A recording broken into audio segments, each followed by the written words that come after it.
The opinions and views expressed in the following program are those of the speakers and the host, and do not necessarily reflect those of Yoakley Scott Corporation and Your Sports Network.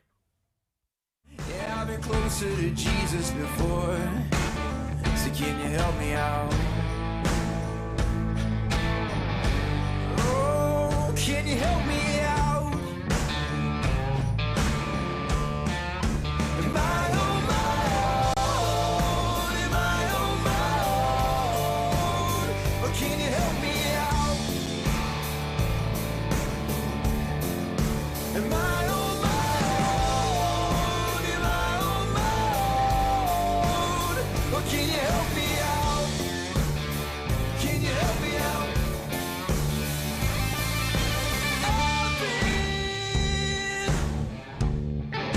Scared to look at my soul.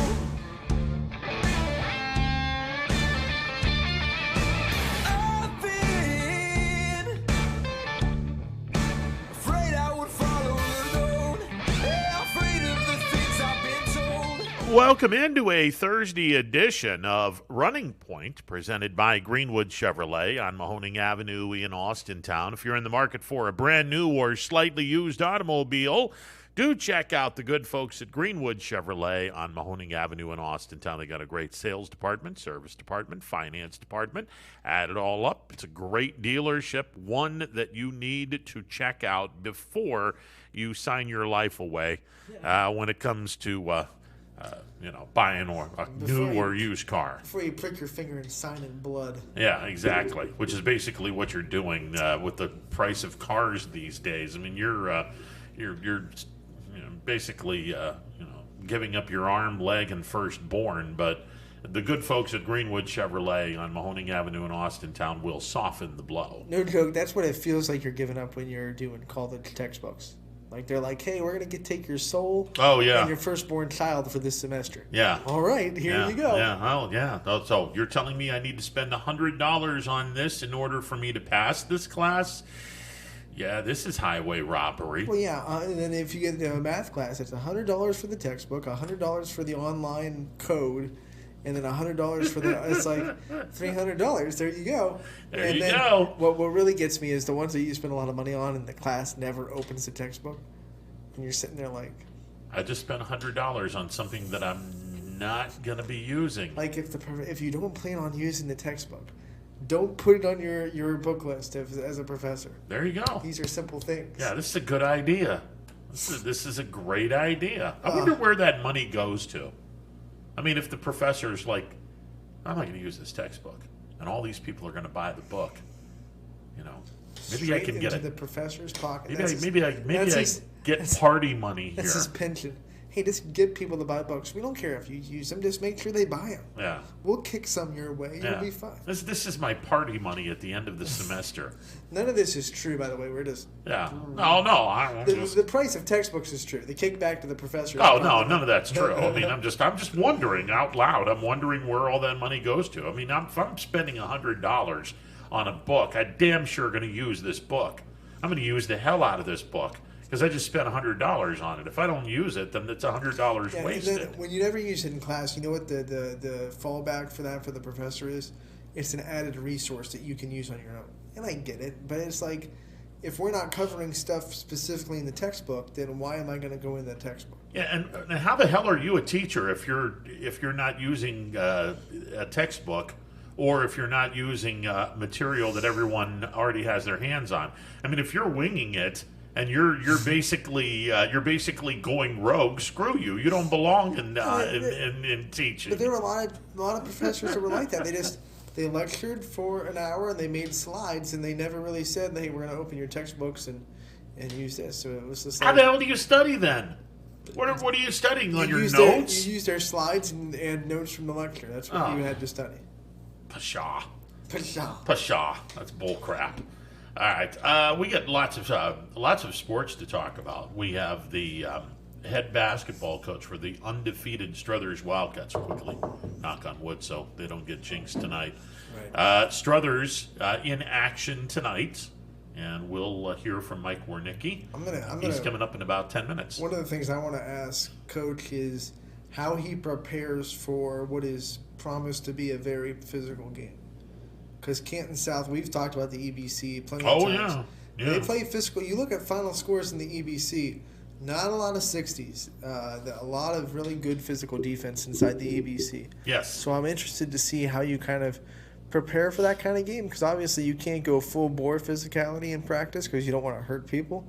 But at the same time, you got to get your kids ready for that kind of play. So Canfield coach Todd Mcelroy will be calling in at 1:15. They have a home game against Chardon tonight in the other half of that bracket, to which I'm going to just flat out ask, and I'm sure Coach Mcelroy's listening. So here's your first question, Coach. Did you ever think you were going to get a home game in the district semifinals? I mean, the only reason why you got the home game is because Chardon upset Perry. right. But like we have said, we were on Canfield from the get-go saying, you don't want to play this team. This team is getting good at the right time, and I would not want to play the Canfield Cardinals right now, especially with all the youth that they have. And as you've so eloquently said, you don't know what you don't know. So the kids there's no pressure on them whatsoever. They're just having a good old time because they weren't expected to do much. We will hear from Steve Miller, hoping his team flies like an eagle, hoping his team goes to Swingtown, take the money, and well, there's no money involved except for the OHSAA. Take the money and run. Takes the nets and run. Let's just put that. Take the nets and run. Yeah. Okay. Steve Miller from Western Reserve, game number 3 against Western Reserve and McDonald. This one has a little bit more riding on it than the other two. The winner goes to the regional finals and has a really good chance at getting to state. I'm really interested in the game before them, too, that will line up the regional final. That Lawnville versus Shadyside game is going to be really fun to watch. I'm excited to kind of turn on Perry's YouTube channel tonight and watch both those games. Yeah, I Shadyside is down in the river, and they play a different style of basketball than other areas of the state. We saw a taste of it at Boardman. I mean, because Coach Green came from the river. Yes. And he brought a little bit of that flavor of that basketball up to Boardman. So I think we're going to get even more of a taste of it as he builds that program up in years to come. It's kind of similar to the EBC, but they're not as physical. But it's a different kind of physicality. Like EBC is just straight up in your nose. We're gonna push you out of the paint, And this is more like physicality with athleticism. Yeah. It's a little bit different. It's hard to kind of explain. Well, they're still physical, but they use a little bit more of There's no blood involved. Right. Where the EBC, you'll get your nose bloodied. And if the referees, like I said, if the referees let Canton South and Struthers play, this will be a very interesting game. Because if Canton South is allowed to play their style of basketball, this is going to be a low-scoring, very physical, and very difficult game for Struthers. And one of the realities for Struthers, and it's well documented, they a couple of times this season have found themselves with slow starts. They've been down early to teams that they really shouldn't be. I mean, when I hosted Open Look, they were down, I think, 27-13 to Lakeview in the first quarter. They went out to roll in that game. But I feel like in the tournament time, you really want to stay away from slow starts, especially in the district semis when you're playing a team that's coming off of momentum and they're coming off a tournament win. And if you give them reasons to think they can beat you and let them stick around a little bit, I feel like Coach Wernicke wants to emphasize getting off to a fast start. You can get away with it in the sectional tournaments because the competition isn't as good. But the further along you go, starting in district play, you can't get off to a slow start, and you can't have an off night and expect to come away with a victory. So that's where the pressure comes to. And if you do, you better also hold the other team to an off night, or else it's going to get a runaway. And I think that's where Struthers has a really good chance at winning this game, is the fact they can play defense. Right, and no one talks about their defense, and we're going to talk about their defense. Well, absolutely, because we love the defensive side of the basketball, and that's where that's where the game is won. Butts are put in seats to see the offense play. The championships are won by those that play solid defense. Speaking of which, Jeff Fischel and his South Range Raiders, they have an interesting task ahead of them on Saturday, because this game last night between Garrettsville Garfield and Apple Creek Waynedale, holy crap, can these kids shoot. But, as we've said, Garfield likes to play zone, and Waynedale just said, oh, you're giving this to us? Thank you very much. We'll take a few of these. Where South Range doesn't play that zone defense. But I'll be curious to see, okay, now what do you do when you constantly have someone in your face? Are you going to be able to stick those jumpers with someone with a hand in your face? And that's where I think this game is going to be interesting on Saturday afternoon when South Range plays Apple Creek Waynedale. Yeah, and South. We talked about their defense last week when we had Jeff Fischel on. I mean, they're averaging 33 points a game given up, so their defense is going to show up ready to play. They're going to have a good game plan to close out on shooters, and I still think they have the guard defense to make it hard for Waynedale to get inside. So.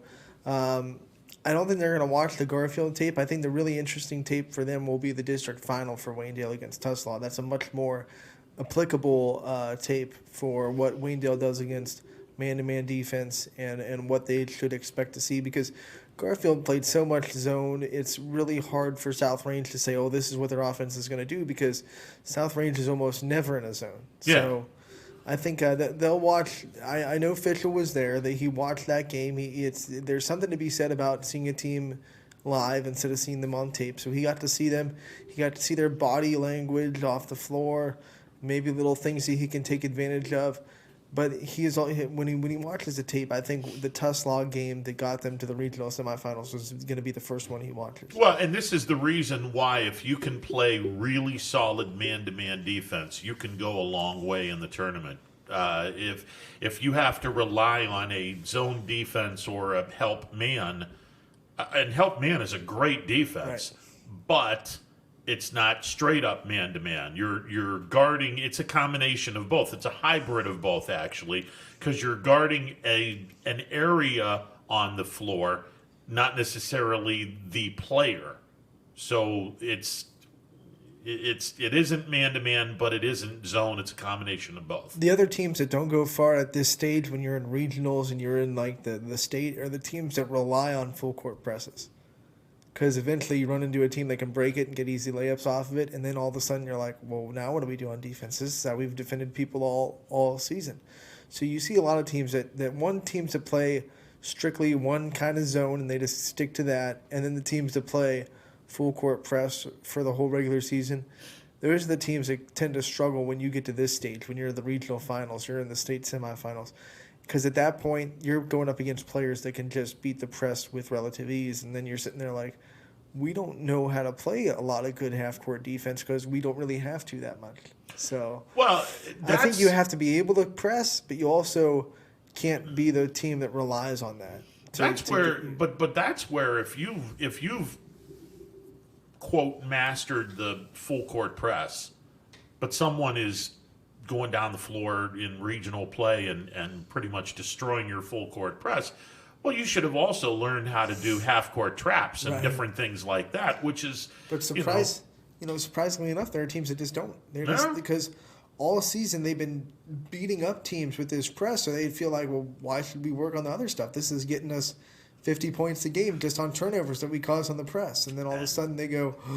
And this is why you work on diversity. They go, these guards can dribble right past the double team. Yeah. What do you mean?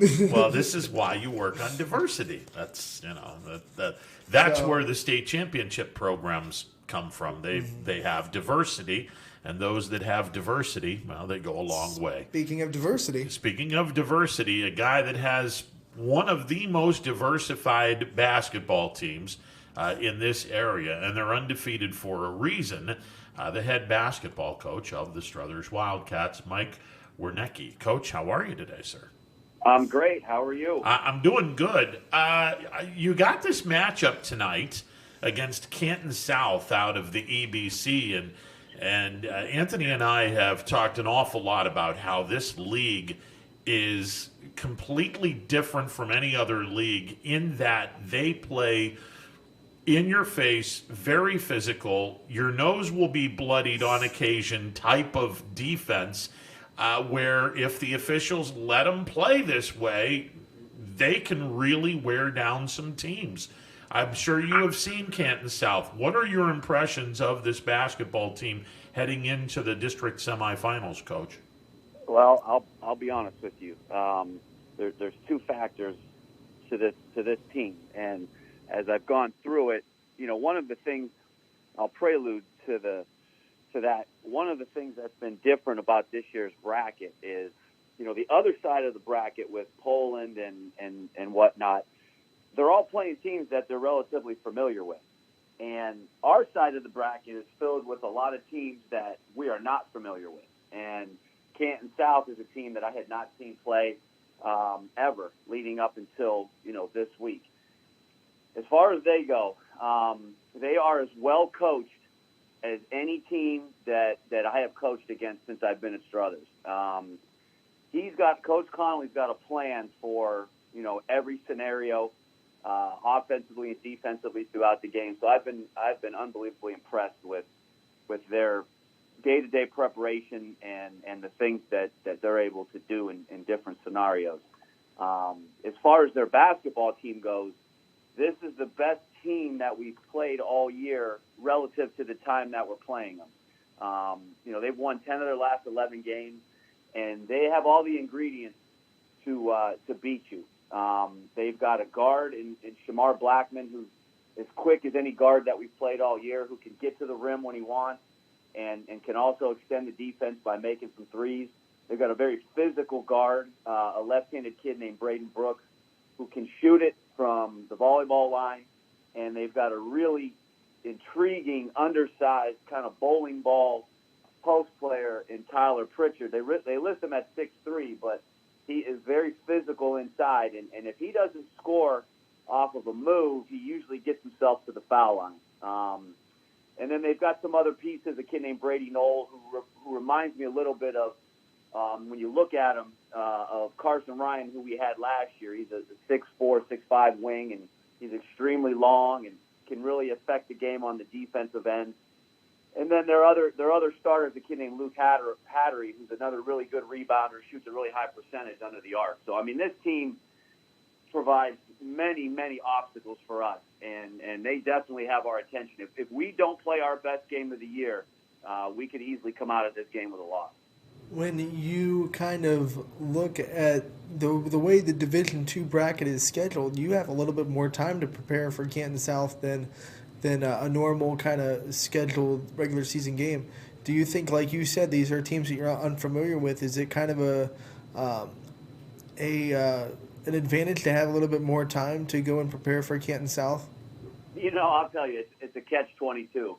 As a coach, by the time I got to Wednesday, I sat there and said, man, I wish we had a one-day turnaround for this game because you end up watching so much film because it's a team that you're not familiar with. And, I've probably watched 8 games. Some of them I've watched twice. And you just start going back and forth, and you start to pay attention to too many things. And when you do that, you can kind of get distracted and kind of take the focus off of your own team and doing what you need to do to win. Is it nice to help you prepare? Yes, it is. But sometimes, that 5 days at this time of the year seems like an eternity. Mike Warnecki, the head basketball coach of the Struthers Wildcats, joining us on the MPVivo Heating and Air Conditioning Hotline. I'm curious, when you break down film, how often are you stopping the film, turning it back, and watching the same thing multiple times? My process is, I don't know if it's the same or different, but the very first game that I watch, it might take me 3 hours to go through it because I write down every single thing that I can possibly write down as far as personnel, what their out-of-bounds plays look like, how they defend out-of-bounds plays, what they do when they feed the post, what are they running at the end of quarters? What are they running coming out of timeouts, coming out of quarters, all that stuff. And I kind of catalog that.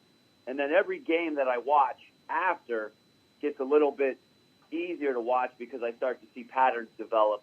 And I'll be honest with you, once I get through like a game or two games, a lot of the rest of the games, I get on the treadmill and watch, so I don't stop it because I want to see the flow of the game. And sometimes you can lose that perspective when you're sitting there rewinding. And for me, it really helps to just kind of watch the game in its entirety, see how things unfold and how they play out.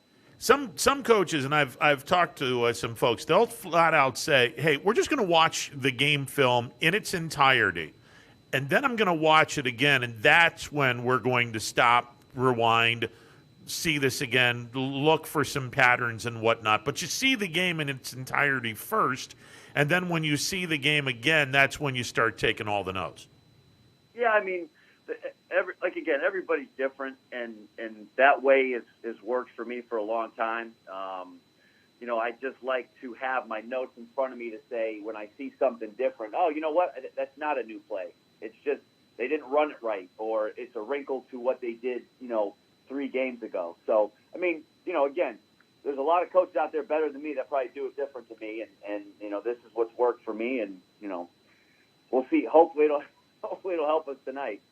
In the same category, do you ever kind of, when you're preparing for a team, do you ever watch game film of yourselves and think, how would this team guard this particular play that I'm running, and how would I defend this play, and try to kind of mentally decide, how other teams might decide to guard you based on what you're doing? No question. Now, that process is a little bit different. When I put stuff in, as far as when we start to build our offensive catalog, whether it's man or zone, but the first thing I do before I put any play in is I say, how would I defend this? To kind of see if it's, the validity of it. And then you got to kind of run it in practice, because I'll be honest with you, there's a lot of things that I've come up with in my head or on paper that I'm like, man, no one's ever going to be able to guard this. And we can't even run it in practice, or it doesn't work. So, that's kind of a fluid thing as you go throughout the year. But what I do look at is, like, I have our offensive catalog now, and I kind of look at some of the things that they do defensively, some of their defensive tendencies, whether it's how they play ball screens or, do they trap passes or whatnot. And then I kind of look at our stuff and say, what are the problem areas? I don't want to, they're going to, if a team's going to come out and run, they're going to trap the first pass. Well, then I'm not going to run a lot of plays where we enter to the wing and cut away and get ourselves trapped. So, I kind of look at it like that. But, yes, to answer your question, I do look at those things, based on what the defense may show against us. Mike Warnecki, the head basketball coach of the Struthers Wildcats, the undefeated Struthers Wildcats, joining me on the MP Vivo Heating and Air Conditioning Hotline. Coach, it's always said come tournament time, the bench shrinks a little bit. From a coaching aspect, does the offense and defense, in terms of what you want to do, shrink as well? Or do you keep everything on the table ready for the guys to go into? No, I keep everything on the table. The last thing, whether something, whether we execute it or not, or it doesn't, it works or doesn't work. I'm not going to shrink our catalog. I'm not going to shrink our bench, because you just don't know. Now I have a plan going into the game on how we want to attack them offensively and defensively, but I'm not afraid at any moment to throw anything out there, and I'm not afraid to put my bench out there. Does the bench shrink? I don't know. If you have a good bench, why would you shrink it? I'm not all. We played a certain way for 23 games. All of a sudden, I'm not going to go out and run my starters out there for 32 minutes and say, well, this game's bigger than the last one.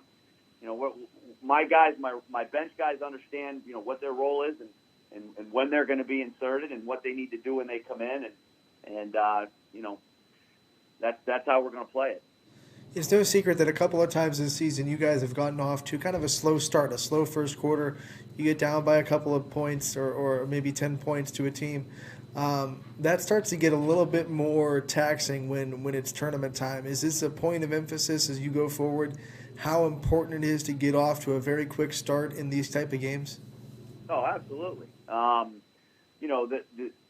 At this time of the year, everybody gets a little bit tighter. But the pressure gets to you only if you let it. And I think that comes from the top. If we're down 8 in the second quarter, and I'm calling timeouts and screaming and yelling and acting like the end of the world's coming, then my guys are going to follow suit to that. So it's my job, no matter how the game starts, to kind of manage our momentum and manage our energy and our emotional level, and keep us on an even keel. But there's no secret that the quicker you get out of the gate, the better chance that you have this time of the year. Mike Warnecki, the head basketball coach of the Struthers Wildcats, joining us on the MP Vivo Heating and Air Conditioning Hotline. I'm going to ask a strange question.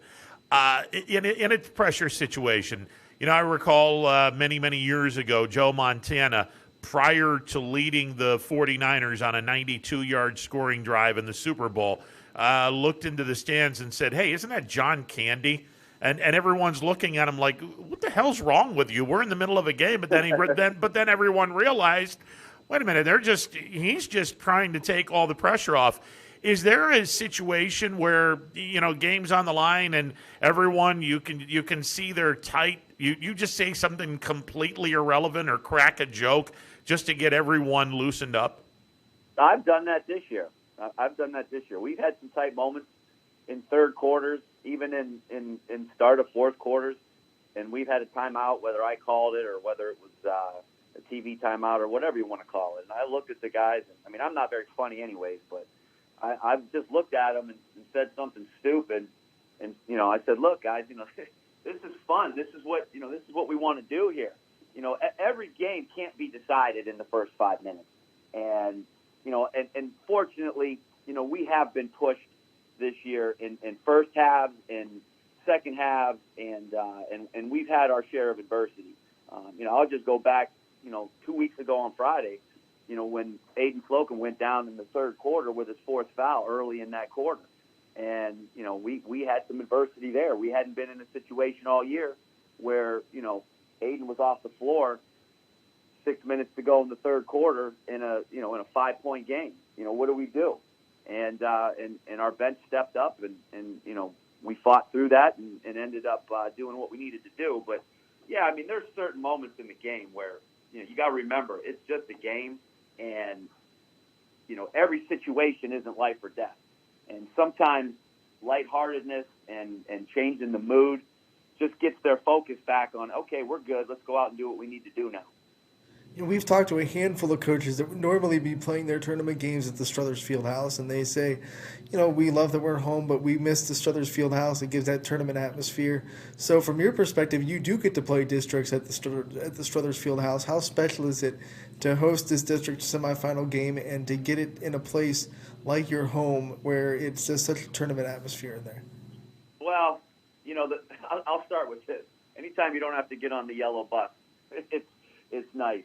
The more that you can play at home, and we just happen to have a great, home court to play on is tremendous. And it's unprecedented to be playing at home this time of the year. And we've earned that opportunity, but we also don't want to waste that opportunity. Unfortunately, the overall atmosphere hasn't been what it could be. Obviously, if we weren't in a COVID year, we wouldn't be playing at home. So it's kind of a catch-22 in the fact that, we are at home, but you don't get, the full experience of the fans. But I will say, the last couple of games have started to build momentum as far as, what's been going on in the field house. And, our fans have been tremendous. And, we've been trying to get the maximum that the state allows us. And the atmosphere has grown and grown each day. And I expect tonight to be, no less, a tremendous atmosphere. And I think it will help us. And it's this is what the kids deserve. These kids have gone through so much this year, and any little caveat that we can add to enhance their experience, then I'm all for it, and I can't wait for tonight. Coach, you earlier in the interview you made mention that the bottom part of the other district, I should say, you have Poland, you have West Branch, you have Cheney. 3 of the 4 teams very familiar. Where in your district, Canfield is the only other team that's familiar to Struthers. Chardon, Canton South, 2 teams that you would normally not see during the regular season, let alone in the regular tournaments. I got to ask. This new format that we have, the 2 districts combining into one big district, what are your thoughts on this? And is there something, assuming that they stay with this, and it's a pretty good assumption that they will, what is one thing that you would like to see to enhance this much better? That's a good question. I think everybody's particular experience with the way the bracket is set up this year is going to be directly correlated to how they finish. If you're a semifinal team and you have to play on the road as opposed to playing in a neutral site team, and you come out of here with a loss, you might feel differently. You might say, you know what, if we were both playing on a neutral site, this game might have been different. In our scenario, if we're fortunate enough to come out ahead tonight and play again at home on Saturday, we might think differently about it. There is, there's good things and bad things. You can make a case for both. I think from a fan's perspective, there's something to go into those neutral site places and filling up 2 sides of the gym. I'm not complaining. I like for me to play at home, I like the restricted travel. And obviously, anytime that we've gotten on a roll here at the Fieldhouse, and it's been tremendous. And you can't put a price tag on that this time of the year. I guess you would have to ask the fans how they feel about it at the end of the year. It does make it difficult, for some of these teams now that are traveling an hour and 15, an hour and a half. But I've been pleased with it. And hopefully it benefits us as we go through. We've said at the top, and you guys are undefeated. It's so hard to go undefeated in the regular season, and then even in the tournaments. I know it's hard to reflect because you still got games to kind of prepare for, and you still got business to take care of. But how special has this season been when you kind of look at what you guys have been able to accomplish so far? That from a coach's perspective, it's I don't think we ever allow ourselves to enjoy what we're going through as we're going through it, because every day there's one more thing to prepare for, or something else to deal with. I think that's something I'll reflect on at the end of the year. The undefeated thing, it hasn't. I don't know if it's the maturity of my group. It just hasn't been an issue. It hasn't been on the table all year. I mean, I'll be honest with you. Nobody covers our games. We don't get highlights on TV. The only time the TV's at our games is when we play on TV, and that was the Poland and McDonald game. So the undefeated thing hasn't really been out there all year. We haven't had newspaper people at our game all year. So it is an unbelievable accomplishment, don't get me wrong. But now, once you get past the end of the regular season, then, if you're going to finish undefeated, then you've done something for the history books forever, because that last game is going to be in Dayton. Now, the new season, everybody in the state except for 4 teams is going to finish with a loss. Hopefully we're not one of them, but, I know I'm going in circles here, but, we just haven't really talked about it and haven't put it into perspective yet. Our story hasn't been written all the way to conclusion, and we still have a few more chapters to go. So we'll hopefully we'll get an opportunity to sit down and talk again after the season, and I'll have a better answer for you when we get to that point. Coach, what is the one thing that you guys must do to come out of the Fieldhouse with a victory tonight against Canton South? I'll say there's 3 things. Number one, we have to rebound the basketball. This is a really good rebounding basketball team, and we can't give them extra possessions as you go throughout the night. The second thing is we have to defend the paint and the foul line. this team does a great job of getting the ball, whether it's off of a drive or whether it's off of a back screen, into the paint. And a lot of the times, if they don't score it in the paint, they're getting themselves to the foul line. So we've got to defend those two areas. And then thirdly, you have to take care of the basketball. They're unique defensively because their base defense is a 1-3-1, and we have not seen it this year to the extent that they play it. So there's going to be some things to figure out offensively for us tonight. And we can't be passive, and we can't turn the ball over. So, if we do those things well, then we'll have a chance to win. I don't think it guarantees you a win. But if we don't do those things well, there's a pretty good chance you're gonna struggle. So this is an excellent basketball team, and they're very capable of winning this whole district and making some noise. 1-3-1 is code for don't even try to do skip passes because you'll get picked off. No, they're really good, and Shamar Blackman is exceptional as an off-ball anticipator. He really makes things happen, and then they put Brady Knoll, the 6'5" kid, at the top, so you're not just your vision is kind of taken away. And we're going to have to figure some things out and score in ways that we haven't scored in our previous 23 games. So, but I trust my guys, and we've prepared as well as we can prepare, and I know my guys are going to be ready to play, and they're going to do what they need to do. Hey, good news! If you're fortunate enough to win, you won't have another 5-day layover. You get to turn right around and play on Saturday. So you'll get your wish for a quick turnaround if you're able to knock off Canton South tonight. Oh, and boy, there's two really good teams waiting. Chardon's record's a little deceiving because they won the state championship in football. So they had a lot of kids early in the year that just weren't in the mix yet. And they've won a lot of games late, and they are big and they are physical, and they've played a tremendous schedule over there in the greater Cleveland area, and that is a really good basketball team.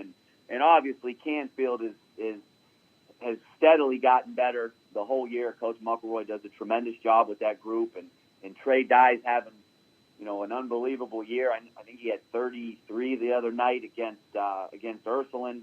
So, it only gets harder this time of the year. So don't ask me who I'd rather play because I don't have an answer for you. I was about to ask that, so I'm going to shut it down. That's, we're going to shut that one down, and you just concentrate on Canton South. Coach. I know, everybody else talks about it. I have not watched 1 second of film on Chardon or Canfield. I'm one of those guys. I just can't do it.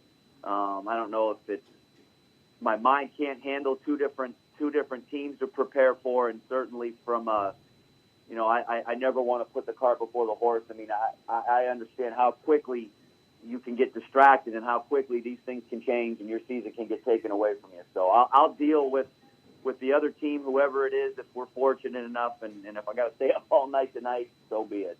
Well, that's what I was about to ask. I mean, and there's something to be said for not even worrying about the district championship game. Actually, I can appreciate that. So many of us in the media are looking forward, and it's the coaches that are sitting back and saying, no, wait a minute. We still have a game to play here, and we have to win this game. So if you win this game, I would imagine Thursday nights, overnights, and all night is going to be, hey, let's take a look and see what Chardon or Canfield brings to the table. Absolutely. And look, I wouldn't – there's nothing I'd rather be doing this time of the year. Like, if you look at it as an inconvenience, then you're just not enjoying what's going on here. If I don't go to sleep until tomorrow or Friday night, whenever it is, because I had to get my team ready, then so be it. I mean, that's the fun of this. And that's why we do it.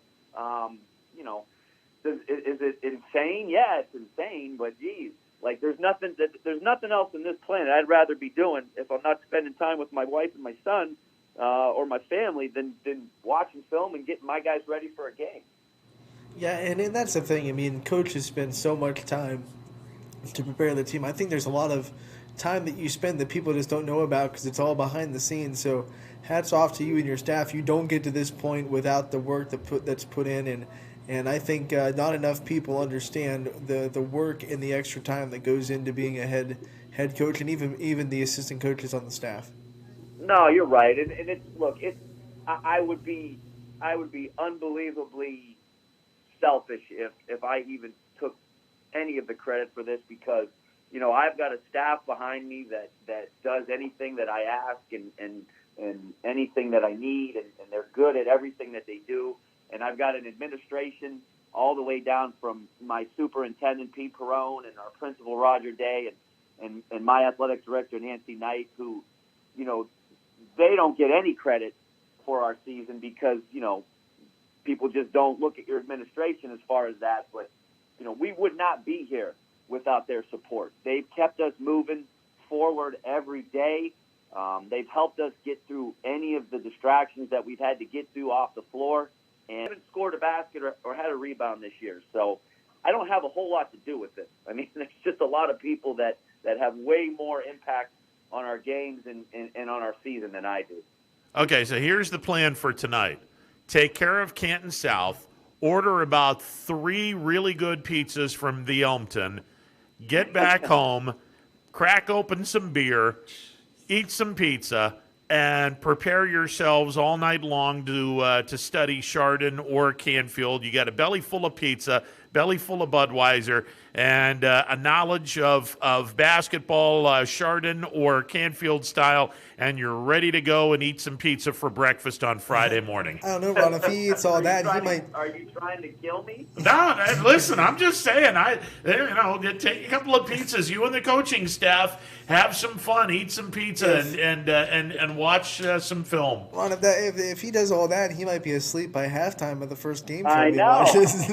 Well, Friday you get 12 hours of sleep. I mean, you're gonna be up all night watching film, so you get plenty of sleep on Friday and get ready for Saturday. You're gonna put him in a food coma. There you go. Now, you threw out Budweiser, so that's your go-to? Oh, absolutely. Yeah, if it's not Budweiser, it's going to be Yingling. Okay. I can't relate to the Budweiser, but I've got a few others in my catalog. But okay, well, let me ask, what's the go-to? Well, I'm a fan of the champagne of beers, and if you know what that is, you know what I'm talking Miller, about. Absolutely. It's Miller time then. If Wildcats win, then you get a couple of Elmton pizzas, and it's Miller time. No, there you go. There you go. You're a Milwaukee guy with beer. I'm more of a St. Louis guy. So there you go.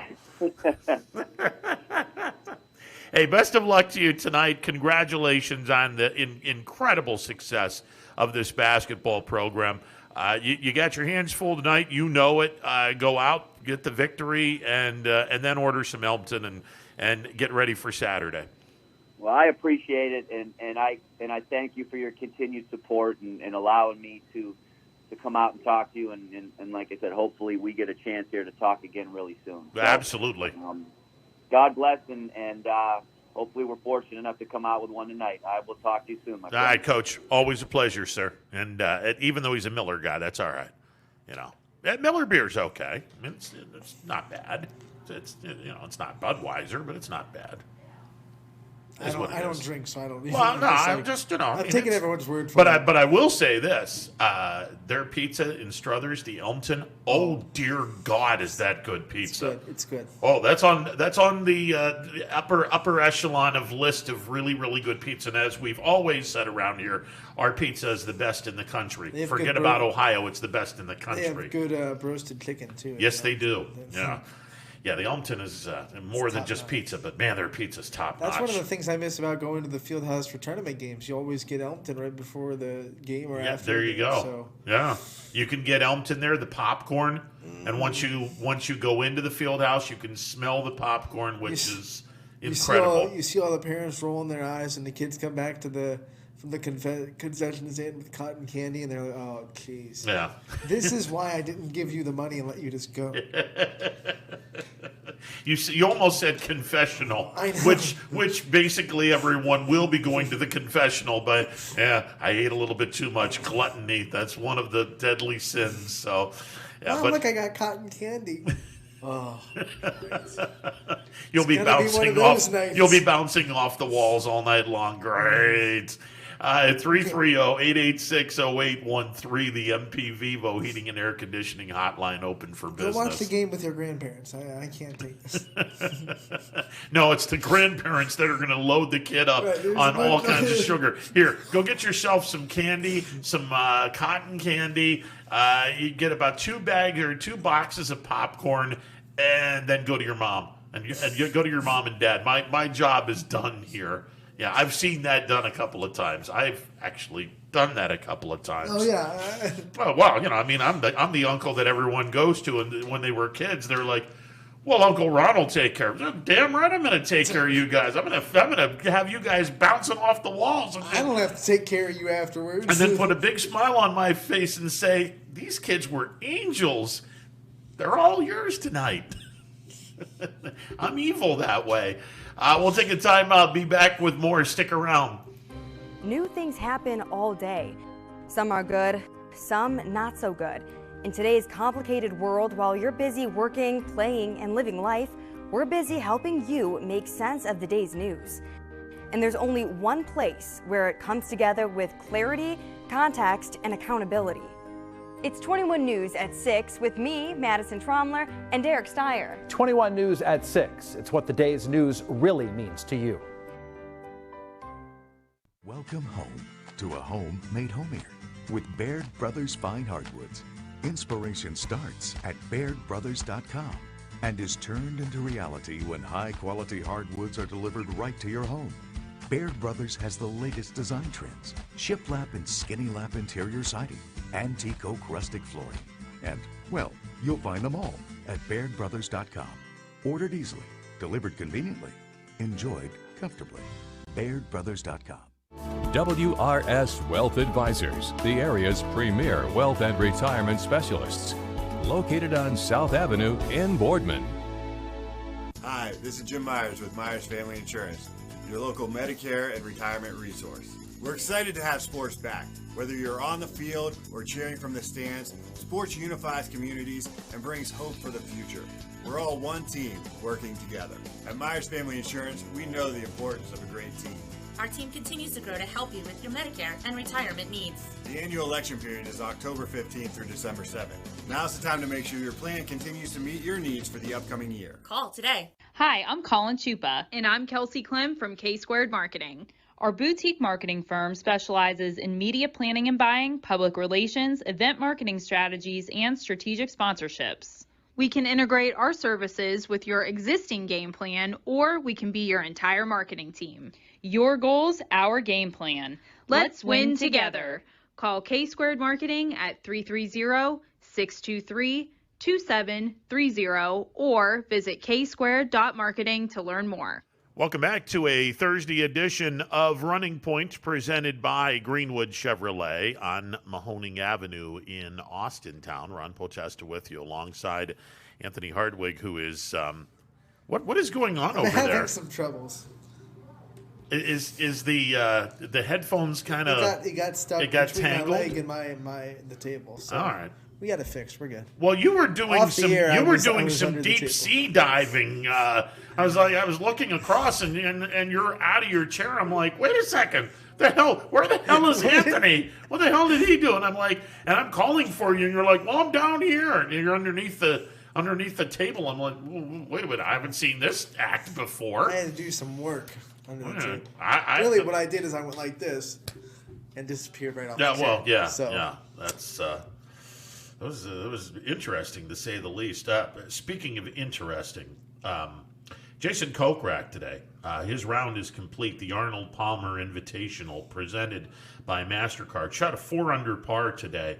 Kokrak wound up with 5 birdies, bogeyed the last hole, shoots a 4-under 68. He is currently in 3rd place. Rory McIlroy and Bryson DeChambeau, 2 guys that we did not pick yesterday. I don't like this we. This picture all yours and not my client, Brian Tonars. Your client said, well, this is he signed off on both of them. Nita said, yep. Well, yep means he signed off on them. No, he did not give his endorsement. He just let you do what you were McElroy is 6 under. DeChambeau is 5 under right now. And they're both approaching the 18th hole. So I'm already behind the 8 ball. Literally behind the 8 ball on my picks. To give you an idea of how picks has been today, we when we made mention with who would you rather have, Hatton or McElroy, we both agreed on Hatton. Let me just say that I am down by 11 strokes to Rory McIlroy right now. Hatton is 5 over, McIlroy is 6 under, and there's going to be cuts after the second round. Hatton is going to be one of those guys that might get cut. Leishman is finished. He went 2 over. We'll see what Day does. He's one of the afternoon golfers. I do have a bunch of golfers golfing in the afternoon. Molinari's 5 under. Or I'm sorry, 5 over. It doesn't matter because if you don't get all of them, you can't win any money, right? Well, yeah. You can win money. It just depends on how bad the other folks are. I have 0 points right now. Now, in fairness, I do have my afternoon people golfing today. But yeah, I have 0 points. The leaders right now have 50 points. And there's 476 of them sharing $2.11 each. So big payday. Big payday right there. But we'll see how this turns out. Early on, I'm getting screwed. I earned $2.11 on this golf here app. Well, book the cruise, honey. Book the cruise. We're gonna be having ourselves a little bit of fun. And get yourself a biscuit and a sausage in between that. Mm-hmm. Maybe a drink. Oh, God. Oh, Lord. All right. Let's get this back on the rails. Yeah, get back on the rails. Todd Mcelroy from Canfield will be calling in the show at 1:15. Steve Miller, the head basketball coach for the Western Reserve Girls, who, by the way, they're in action, regional semifinals, taking on McDonald. They've seen each other. They know each other. McDonald. Yeah, McDonald. Steve Miller hoping to put the quarter pounder to McDonald tonight. Steve Miller will be on at 1:30. It's been a great matchup every time they get together. So oh, my gosh, I don't imagine this one to be any different. What was it? 2 times they've played this year. Once they went to overtime, I yeah, believe. And both games were within 7 points, give or take a few points. And again, the winner of that game is in all likelihood going to play undefeated Loudonville, although Shady Side at 17-4. That's a good game. Shady Side's good. Yeah, Shady Side is good. We'll see what. And that game's going to be real fast tempo because both teams like to run a lot. Yeah. Boop, boop, boop, boop, boop, boop, that's good. Except if you're a broadcaster. Then it can get really, really tongue-tied in a hurry. Especially if you're not in a. If you can't do the auction style of broadcasting, you might be in a little bit of trouble. And that's where both teams run. You gotta have that auction type of mentality. Hey, sold to the man in front row. All right, 330-886-0813. Coming up at 2 o'clock, we will hear from Dre Smith, and Dre will put a period at the end of the season with the YSU women. Their season ended a couple of nights ago, losing to Milwaukee. Good news is, and again, Mulligan season, on paper, everyone can come back. Whether everyone comes back or not remains to be seen, but certainly a weird season in that Youngstown State not only couldn't play all of their league games, they didn't play any non-league opponents. So it was a very bizarre season, and they were able to get through it without any serious drama, and I guess that's a win in and of itself. That's true. Yeah. I think that being off for the first 2 weeks just took its toll. I don't want to make excuses, but when you lose the first 2 weeks of basketball and then you're starting off with Horizon League play, it's hard to kind of get into a complete rhythm for the season. So no, it definitely is, and they were behind the 8 ball early. There's no two ways about that. One boys basketball game from the area last night in tournament ball. Pie Valley, the Lakers knocked off South Range, ended their season 41-40. It'll be Pie Valley taking on Springfield. The Lakers are a good basketball no team. disrespect to Pie Valley, but it's just a little bit of a disappointment because everyone was just like gearing up for Springfield South Range District Championship Round 2. Epic rivalry, and then Pie Valley kind of spoiled the party a little bit. This isn't the first time the Raiders have been eliminated in district play, though. I mean, this is. Don't get me started. Man. They haven't. The program hasn't won a district championship. Yeah, so they always run into somebody, and it's just unfortunate. If it's not Canton Central Catholic, which turned to be the bugaboo for many years. This year it's Pie Valley. Pie Valley turns out to be a bugaboo for years to come. It's. Now that game last night, the Raiders' shooting woes that hurt them in the first half of the season kind of returned because they had plenty of looks to take the lead and to tie that game late, and their shots wouldn't go. They were getting pretty good looks.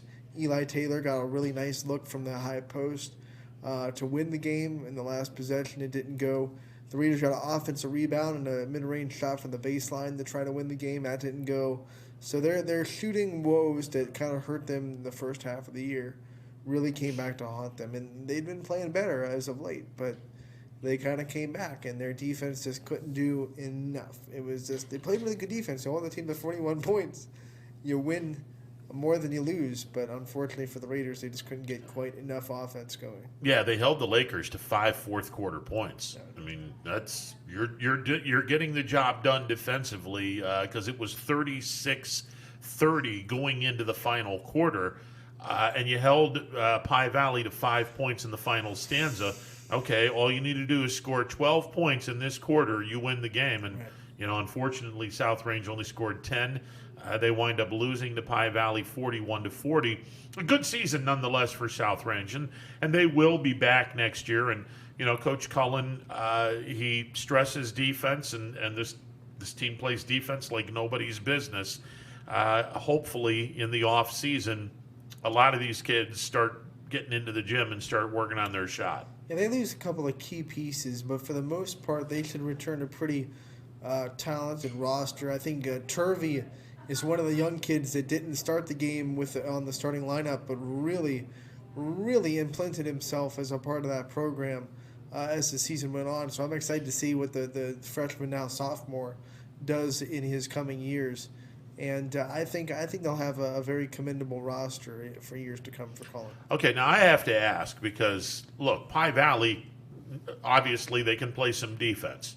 South Range's shooting woes aside, Pie Valley can play some defense. But are these guys good enough to go into Tiger Country and hang an L on the Springfield Tigers? It's hard to judge a team's offense when they're playing South Range's defense because they hold a lot of people down way below their average.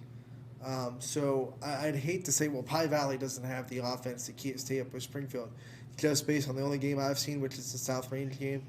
But it didn't look like they had the offensive firepower to keep with Springfield, who can beat you from 4 places on the floor at once. I think this is a game where Springfield could run away with it pretty quickly. Mason Inman and Tanner Rhodes had 25 of the 41 points for Pie Valley. They also they didn't put him at the free throw line a lot, but they fouled South Range a lot. It was one of those weird games where there were a lot of foul calls, but not a lot of free throws. Well, a lot of the fouls were offensive fouls or, on the floor.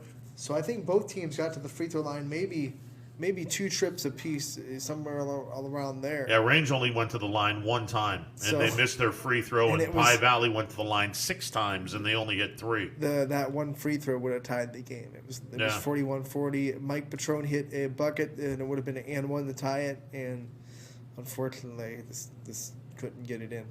Yeah, it'll be an interesting game. It'll be a very interesting game. South Range jumped out to a 5-point lead at the end of the first quarter. They had a 1-point lead at halftime. Pie Valley outscored South Range 15-8 in the third quarter. You should have seen how frustrated their fans were because Nate Brown kept forcing offensive fouls. He is the best player I've ever seen at drawing offensive fouls. I think last year, at the end of the season, he was like top 3 in the whole state, all divisions, in forced offensive fouls or charges taken, whatever the name of the actual stat is. He knows how to put his body in front of an offensive driver, and then he knows how to sell it, and he's really good at it. And it did not sit well with Pie Valley's crowd. So, yeah, listen, that's my kind of kid, though. I mean, if you're quick enough to get into position, get your feet set, right, and then have an Academy Award-winning performance, you got to sell it. You got to sell it unless you're legitimately run over, which sometimes that does happen. At this level, if you're set and you throw your body back, you're going to get offensive fouls. Yeah, absolutely.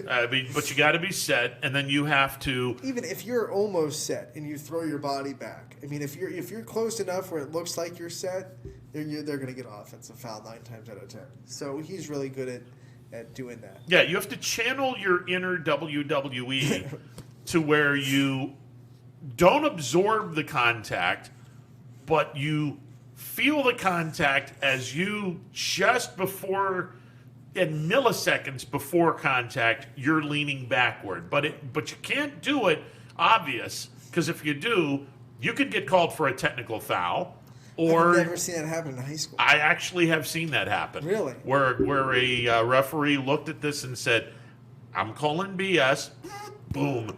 I was like, "Wow, okay." And the guy must have been blatant. And the guy that obviously didn't sell it had a big old smile on his face, as if to say, "He caught me." But you have to, if you're not getting legitimately run over, you do have to sell it, and that's selling it while not getting legitimately run over.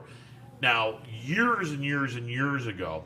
And people that are like, "Oh, that's just part of the game." That's part of the game. It's gamesmanship. Every sport has a little thing like that where you're bending the rules a little bit, and you're able to make something appear like it's worse than it is. Football has it, the hand checks that go on, and then the receiver can get a push off as long as he doesn't extend his hand and doesn't. Yeah, he's just going to do one of these numbers. So it happens all the time absolutely. in every sport. I mean, Lord knows we saw a lot of that in the AFC Championship game, but that's neither here nor there. No. None of your receivers pushed off, because then they would have been open. Well, that's true. And that's true. And Lord knows they weren't open.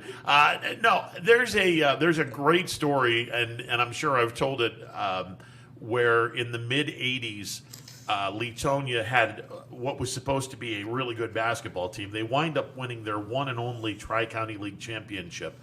Prior to the start of the season, Coach Windrum had these kids go to Mansfield and Columbus. Friday night, they're playing a regional power in Mansfield, St. Peter. Got their ass kicked. I mean, they were just destroyed for the first 2 quarters, and then they were like, ooh, we actually have to play really, really good basketball. And then after that jolt of, man, these guys are good, that's when they started to, okay, now we can get back into this. And they didn't win any quarters, but they kept it 2-4 points away. That Saturday morning, they went and took on Columbus Worley. Columbus Worley at the time, and it's no longer a school in Columbus, but at the time, they had 2 kids that went on to play in the NBA. Jerry Francis and Lawrence Thunderberg. Jerry Francis was about 6'5", 235, and he was a tank. I mean, he was an absolute tank. And if he came down the floor, you essentially played Olay defense, where you're like, go ahead, good sir. Go ahead, good sir. We're not even going to stop you. So Jerry Francis goes on the break, and one of our kids he took it, is trying to play defense against him and does the Olay defense, and the coach goes ballistic and says, "You got to take the charge. You got to take this charge." And the kid looks back at Coach Windrum and says, "Coach, if I take the charge, I'm going to be plastered up against that brick wall. I don't want that." If I take the charge, I mean, I'm out the rest of the game. Yeah, if I take the charge, I'm gonna be a fixture of this wall. I don't want that, Coach. Everyone just started laughing like crazy, but I mean, look, it's you go. If I take this charge, I'm gonna have to retake every spelling test from elementary school because it's gonna knock me all the way back to the first grade.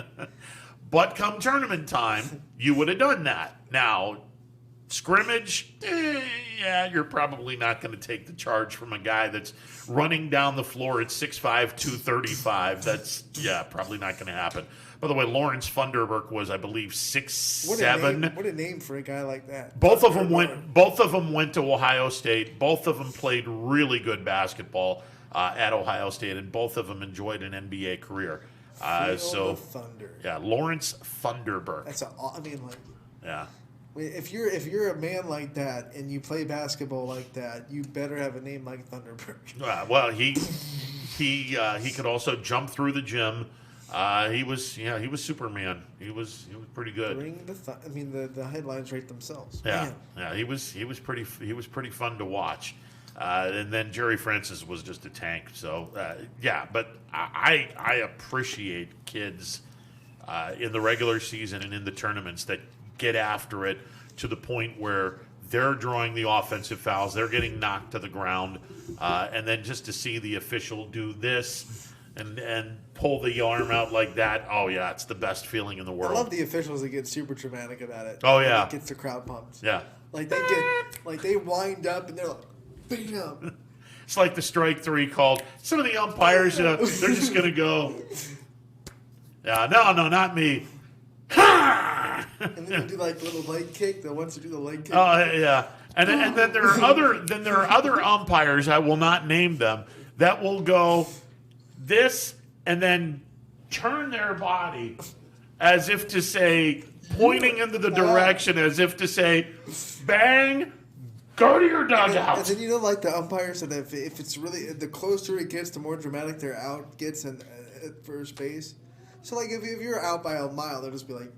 Oh yeah, that's absolutely. If you're like barely out, bam. Oh yeah, I've done that. Bam. Yeah, I've done that a couple of times. Where I'll just go, bam, and they'll be like, wait a second, but it was a tie. Ties don't go to runners, Coach. Don't give me that crap. Tie goes to the runner. Tie doesn't go to the runner. I've heard it enough times to know that. Yeah, it doesn't go to the runner. Where does it? Like, is there a legit rule? There's a legit rule. Ties don't go to the runners. The runner has to beat the throw in order to be called safe. Makes sense. Yeah. But it was a tie. I don't care. You didn't win. You tied. Congratulations on the tie. Right. The best are the volleyball line judges that get into it. Oh, yeah. They're throwing the flag. Oh, yeah. Like, yeah. What was the movie? Police Squad. Police Academy? Not Police Academy. Frank Drebin. Police Squad. Or Naked Gun. Oh, okay. Yeah, the Naked Gun files from the Police Squad, where Leslie Nielsen was the home plate umpire. Strike one, and then the crowd goes nuts, and he's like, oh, "Okay, all right, two." And then the ball doesn't even cross the plate.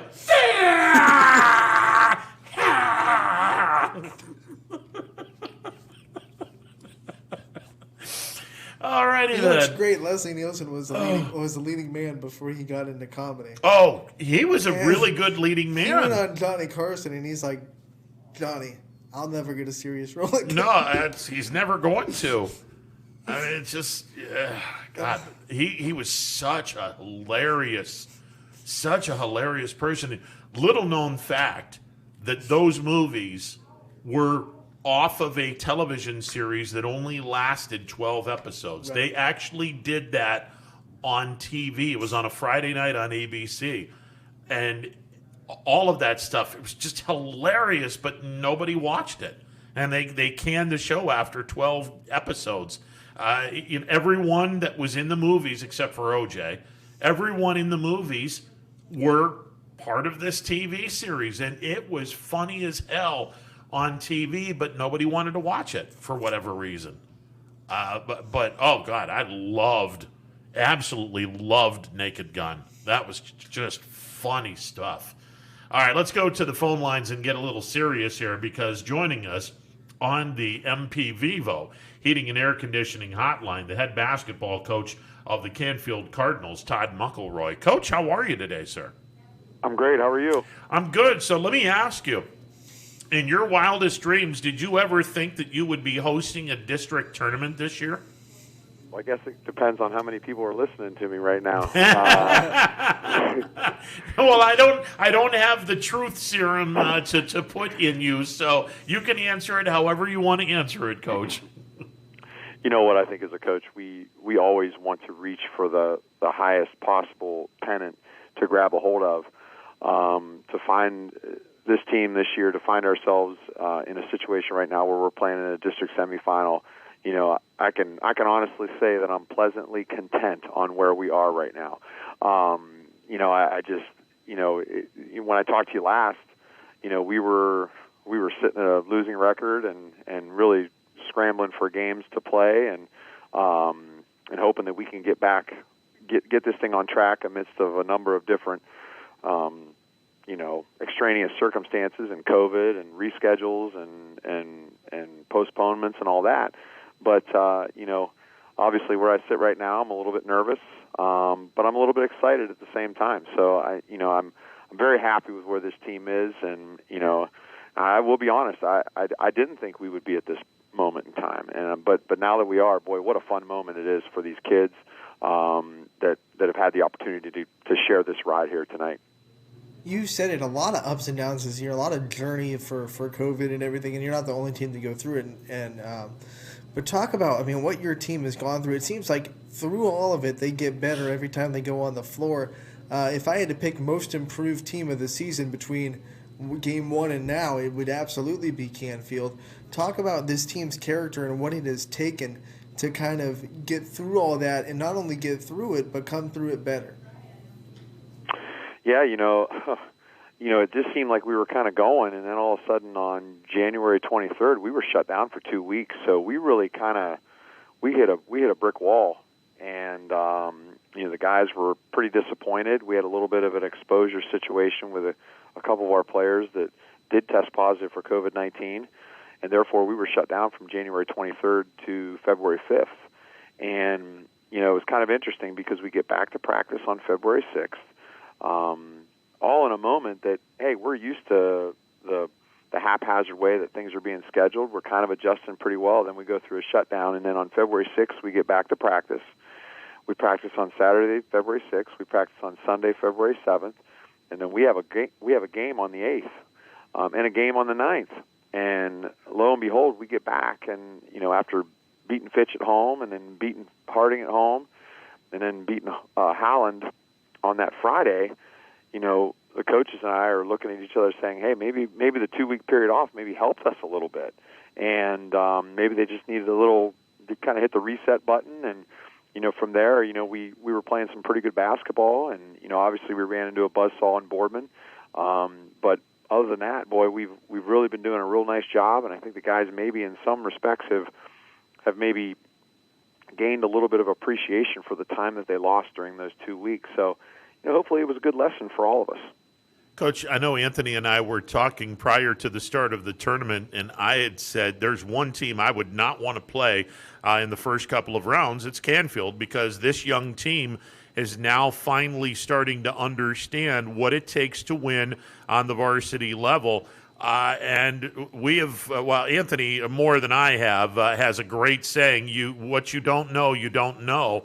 And the kids can sit back and just have some fun with this because there's absolutely no pressure on them. They're all going to be, by and large, going to be coming back, and Canfield's going to be even that much more impressive next year when there's going to be a little more expectation. This is one of those things that you just have to love moments like this because it's unexpected, and you got to ride with it and have fun with it.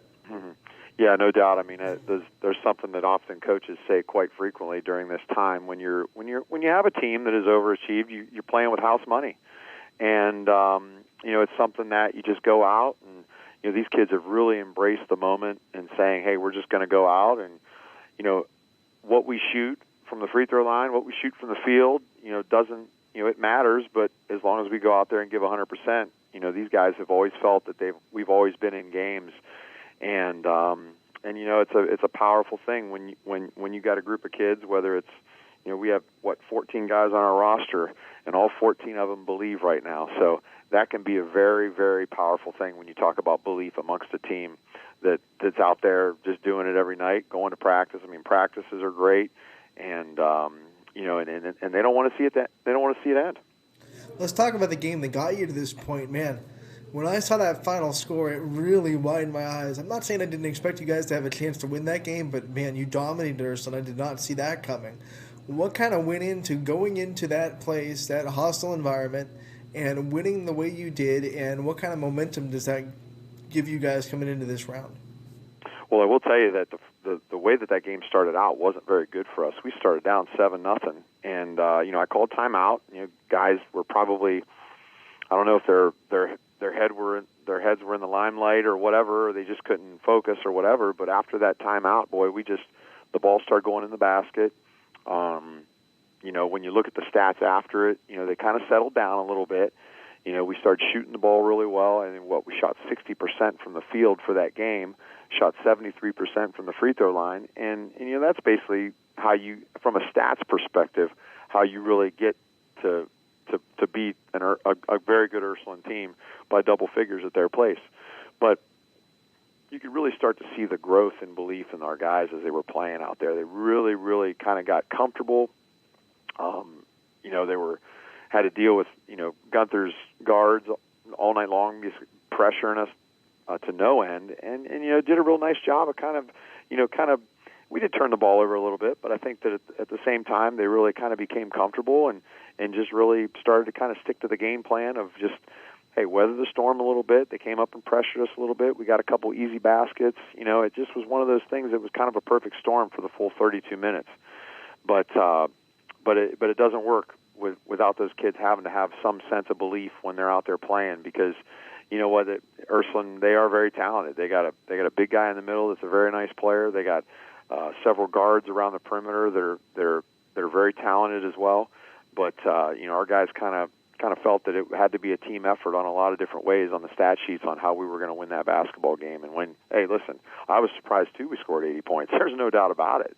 But like I said, a couple things kind of went into that. It's hey, we from another perspective, I could be more pessimistic and say, my goodness, we gave up 68 points. But thank goodness we scored 80, and that was due in part to a couple different factors. But we had. I think we had 17 assists that game, so everybody's kind of sharing the basketball and just playing team basketball, and that's how Canfield basketball has to look like. Todd Mcelroy, the head basketball coach of the Canfield Cardinals, joining us on the MP Vivo Heating and Air Conditioning Hotline. Coach, you're going up against a team that the Canfield football team is all too familiar with in Chardon. You've had some tussles with this team football-wise, and Chardon started out the season slow because a lot of the football players also play basketball. I'm curious, did you have a conversation when knowing that Chardon was on the schedule? Did you get to Coach Pav and have a conversation with him and talk a little bit about what Chardon brings to the table with the football team in terms of the abilities? Because football and basketball, though they're different, it's the same in that each sport you have guys that are going to bring a lot of passion. I'm curious if you had a conversation with Coach Pav about Chardon's kids and how they go about their business. We sure have. Coach Pav, his room is right around the corner. His classroom is right around the corner from mine, and we have talked quite a bit. A lot of his intel went into the scouting report of how these kids are. It was kind of interesting. The other day, I found myself watching huddle highlight videos on at least two of these young men who play for Chardon, and just seeing the athletic ability that these guys have. And Coach Pav told me they're physical, they play hard. They have a good way of competing about them, meaning that they're gonna hit you. They're gonna do what they can to get an advantage, but on the other hand, they'll probably help you up too. I mean, they're just good kids, and when and again, as coaches, we're watching films every single day, and he's right on point with that. These young men, two in particular, are just, they're big, they're fast, but I think one of the most valuable things that Chardon has is they have the winning mentality, and I think that is, you got kids on a basketball team that have won a state title or go deep into the playoffs every year in football, and to have those multi-sport athletes like that have that thought process, that's a tough thing to overcome as an opposing team. I mean, these kids have the winning mentality, and I think from a coaching standpoint, from a program, from the Canfield Cardinals to the Chardon Hilltoppers, I have a great amount of respect for that. And because I was a multi-sport athlete back in the day, and I knew what it took to come from one sport to the next, knowing full well, we all felt like we knew how to win, and we knew what we had to do to win, and that's what these Chardon Hilltoppers will do individually and as a team. They know how to win. Because of the way that the Division II bracket is scheduled, you've had 5 days to kind of prepare for Chardon, an unfamiliar basketball team, familiar with the football team, but not really a familiar basketball team. How have you kind of gone about the preparation and spreading apart those 5 days and trying to keep the team prepared and focused for this district semifinal? Yeah, I think after the Ursuline game, you give them a day off or so, and you get back in the gym and you kind of ease them back into it. Practices early on, had to be a little bit light, fun, and kind of get after it.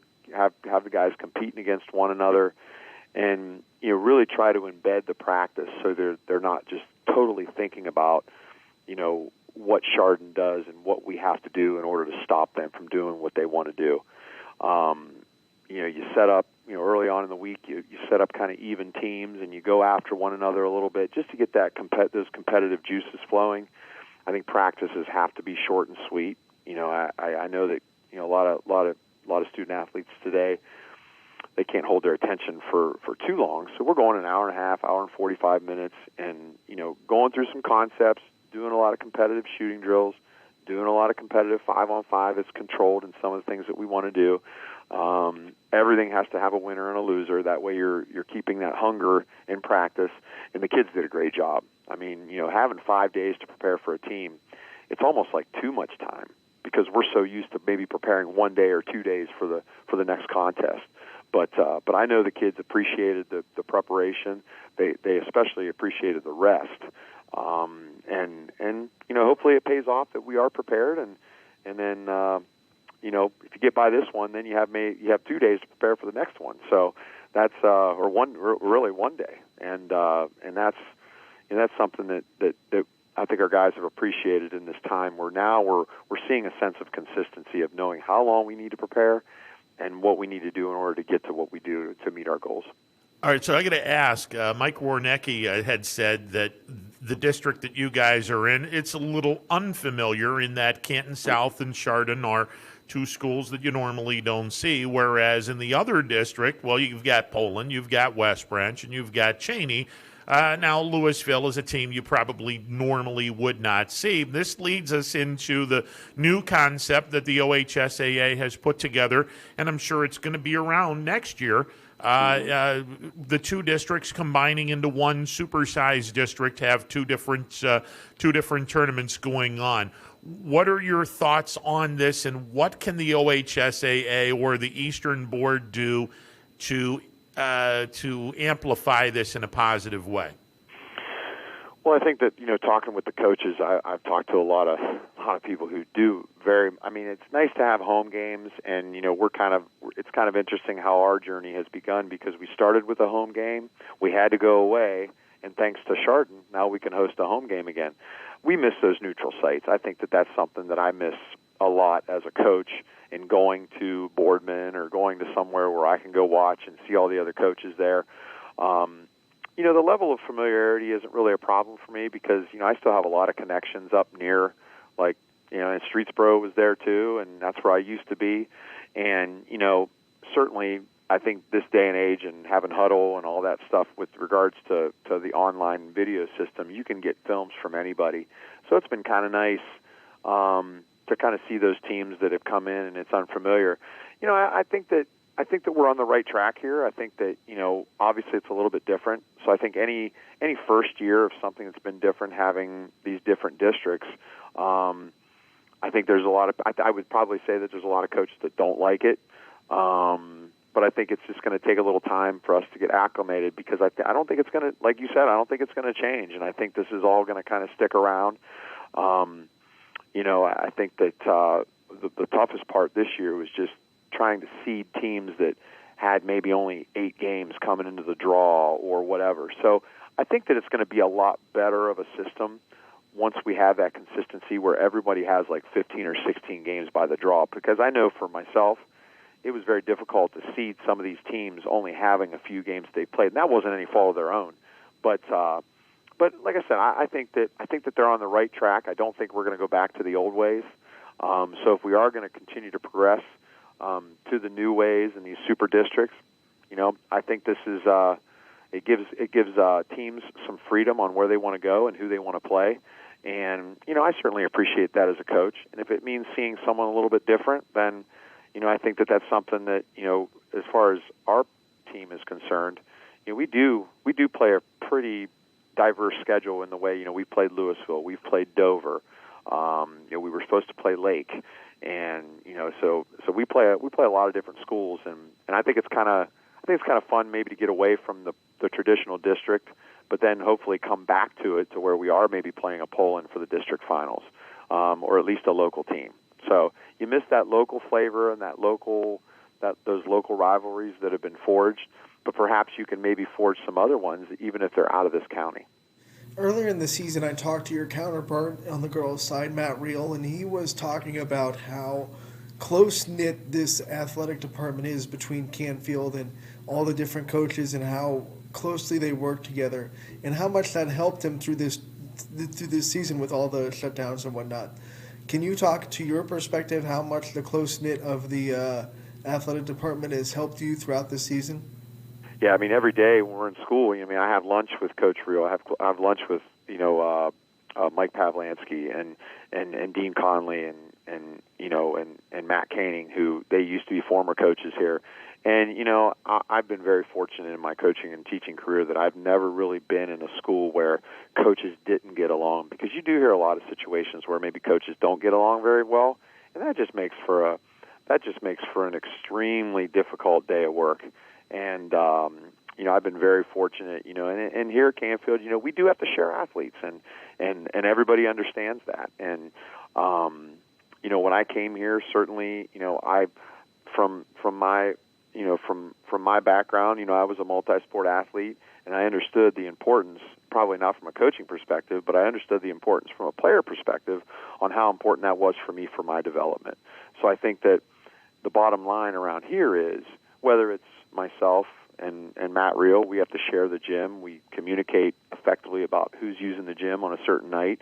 But when you're sharing athletes, it's one of those things where the bottom line is we just really care about the progression of our athletes and the development of them. We want to see them succeed. We want to, hey, I've had some athletes that play football that aren't playing hoops, and that's for the best of the athlete. For the most part, we do get a lot of those young men that do play football that do come out for basketball, and that's certainly a credit to Mike Pavlansky and all the other coaches that stress that importance of making sure you're keeping involved and doing something you love at the same time.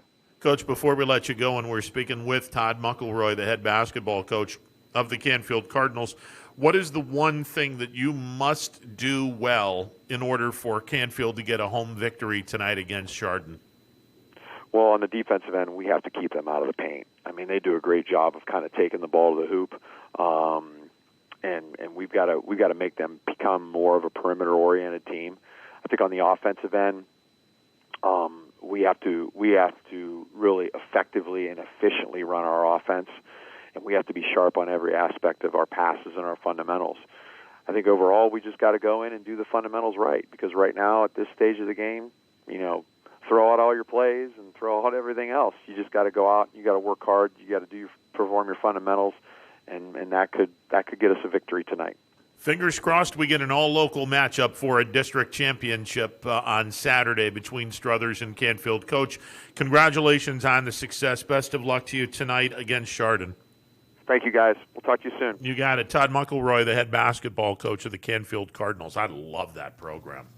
That's a program that's only going to get better, and they got the right guy for the job. And we have a lot of great coaches in the area, but if I had a say or a vote on Coach of the Year for YSN schools, Todd Mcelroy would get my vote. And in the big schools, absolutely. There's no two ways about that. I think what he has done in the environment in which he has done it, I love what Coach McElroy's done. I've said it before, and it's he even said it. They've overachieved this year by a big standard. Yeah. If you asked anyone before the season, you think Canfield will be in a district semifinal?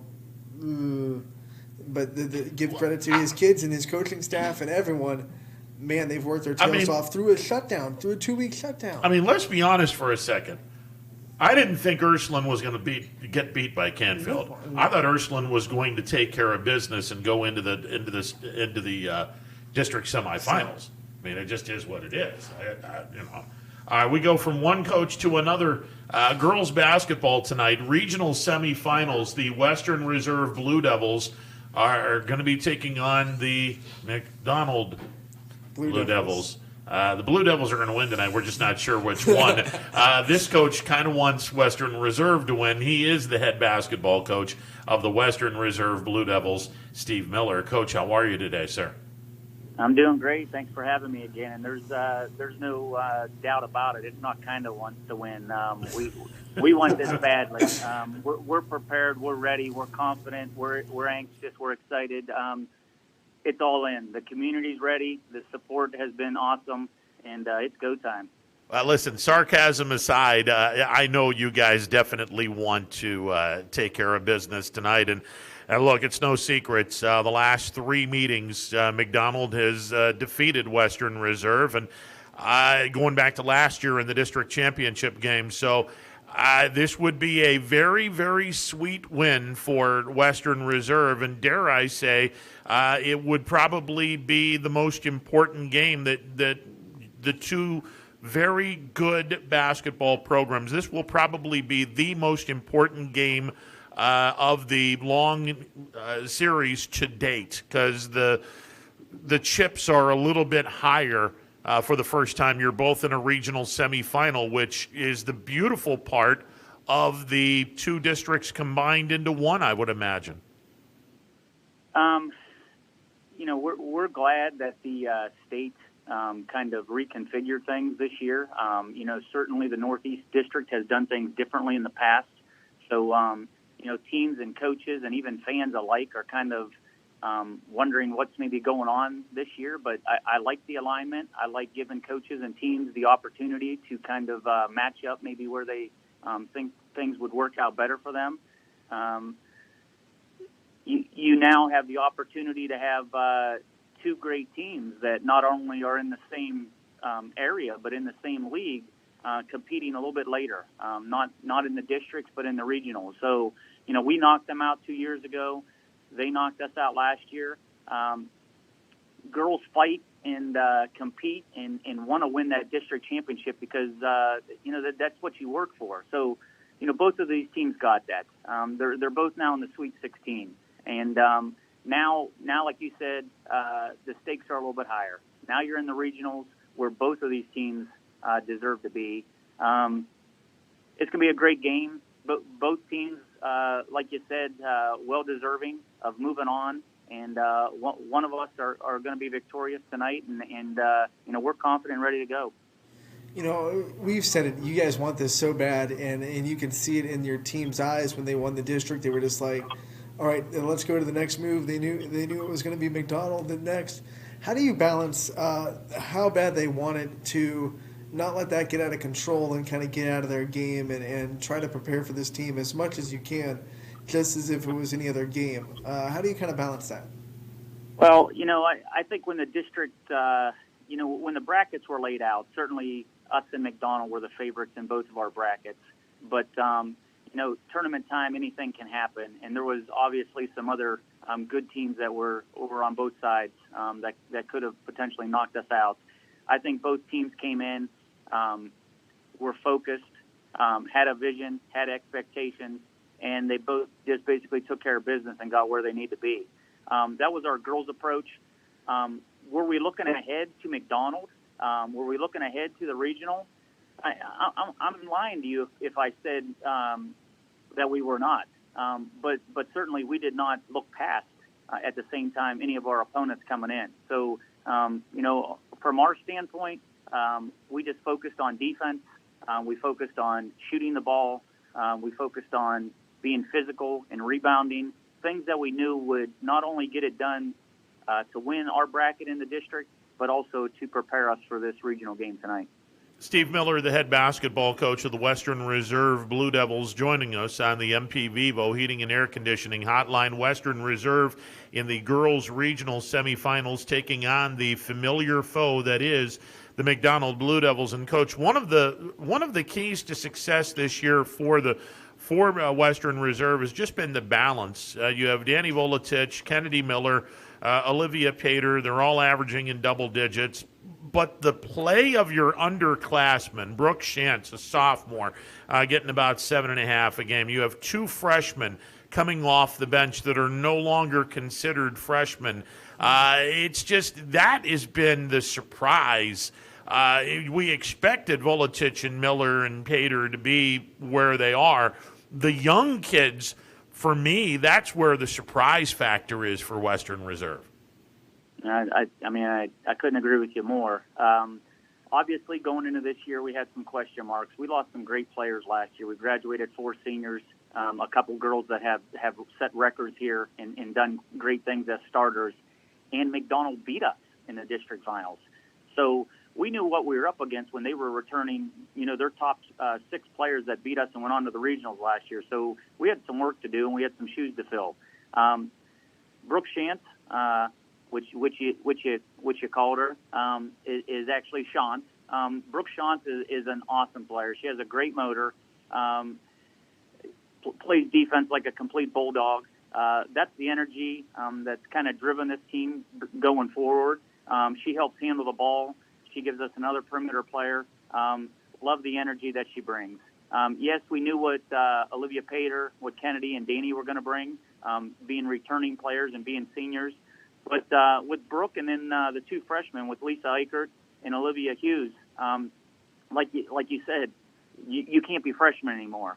So I don't know at what point in the season, but we definitely looked at them and we told them that, I have confidence in you.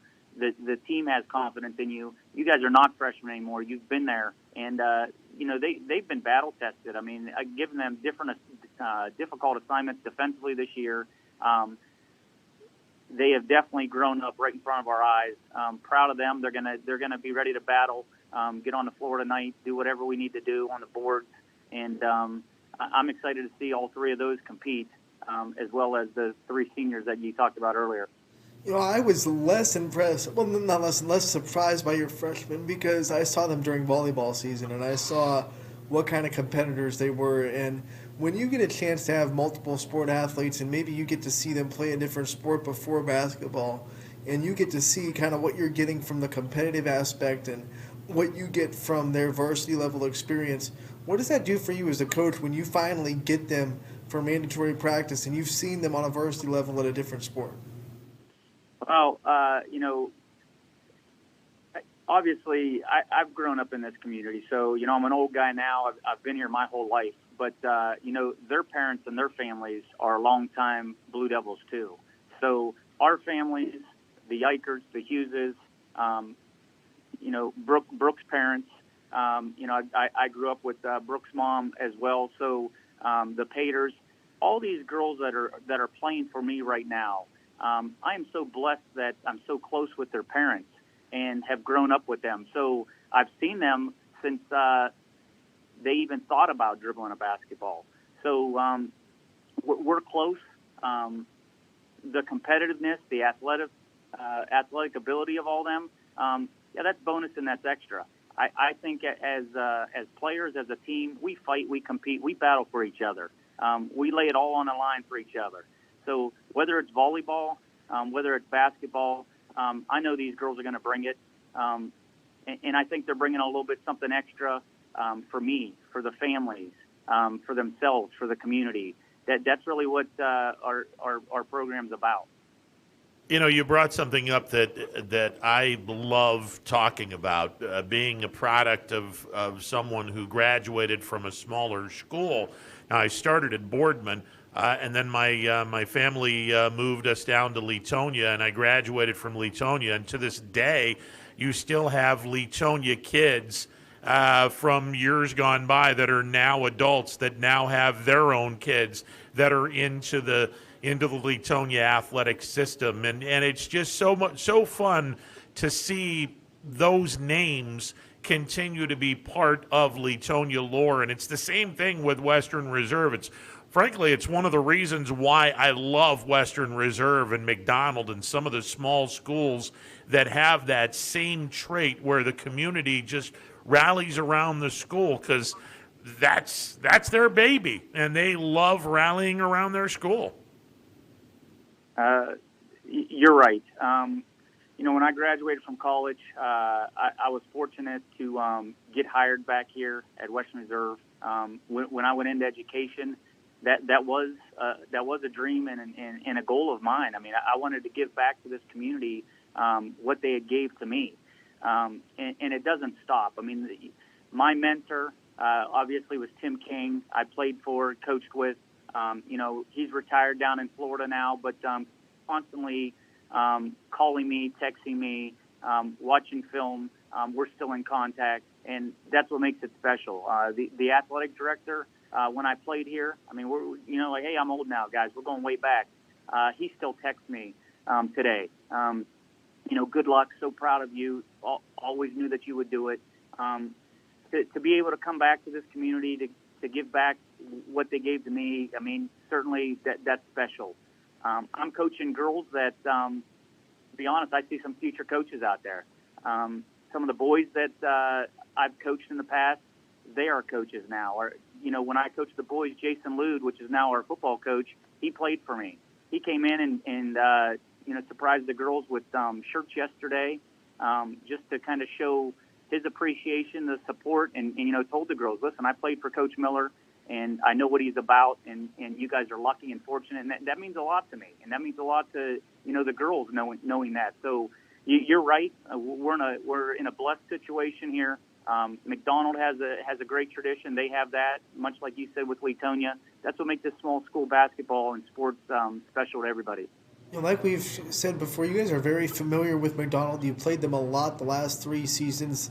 But what has been different about McDonald this year under Mattizi and the new coaching staff? Has he brought any new kind of flavor to the Blue Devils that is a little bit different than what you've seen in years past? Well, certainly, I think the first thing that they wanted to do was at South Range they were more transition, up tempo, push the ball, defensive, get out, deny, and be aggressive on defense. I would have to say that McDonald, equally as awesome and dominant in the past with Coach Dolsack, was they played a different approach defensively, where they just kind of were in position fundamentally and tried to lock teams down. Now this year they've been kind of, we're not waiting to see what you do. We're going to try to force the hand, and we're just going to go out and try to take what we want.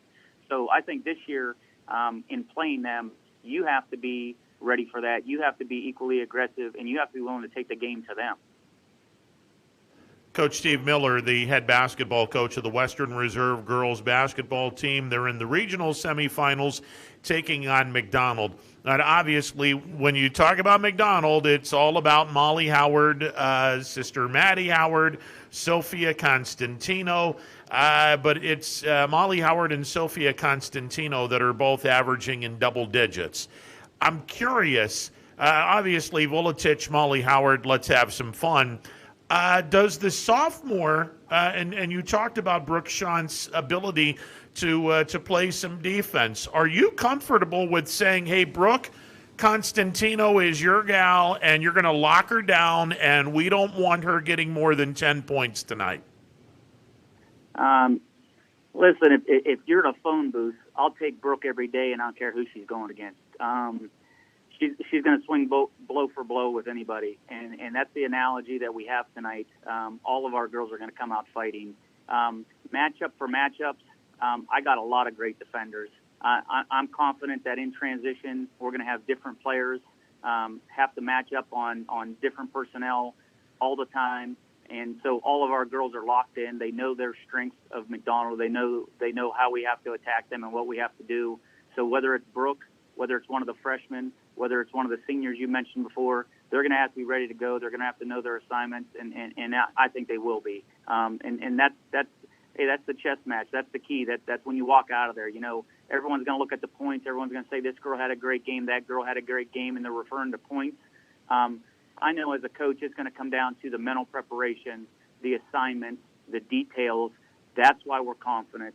That's why we're ready to go.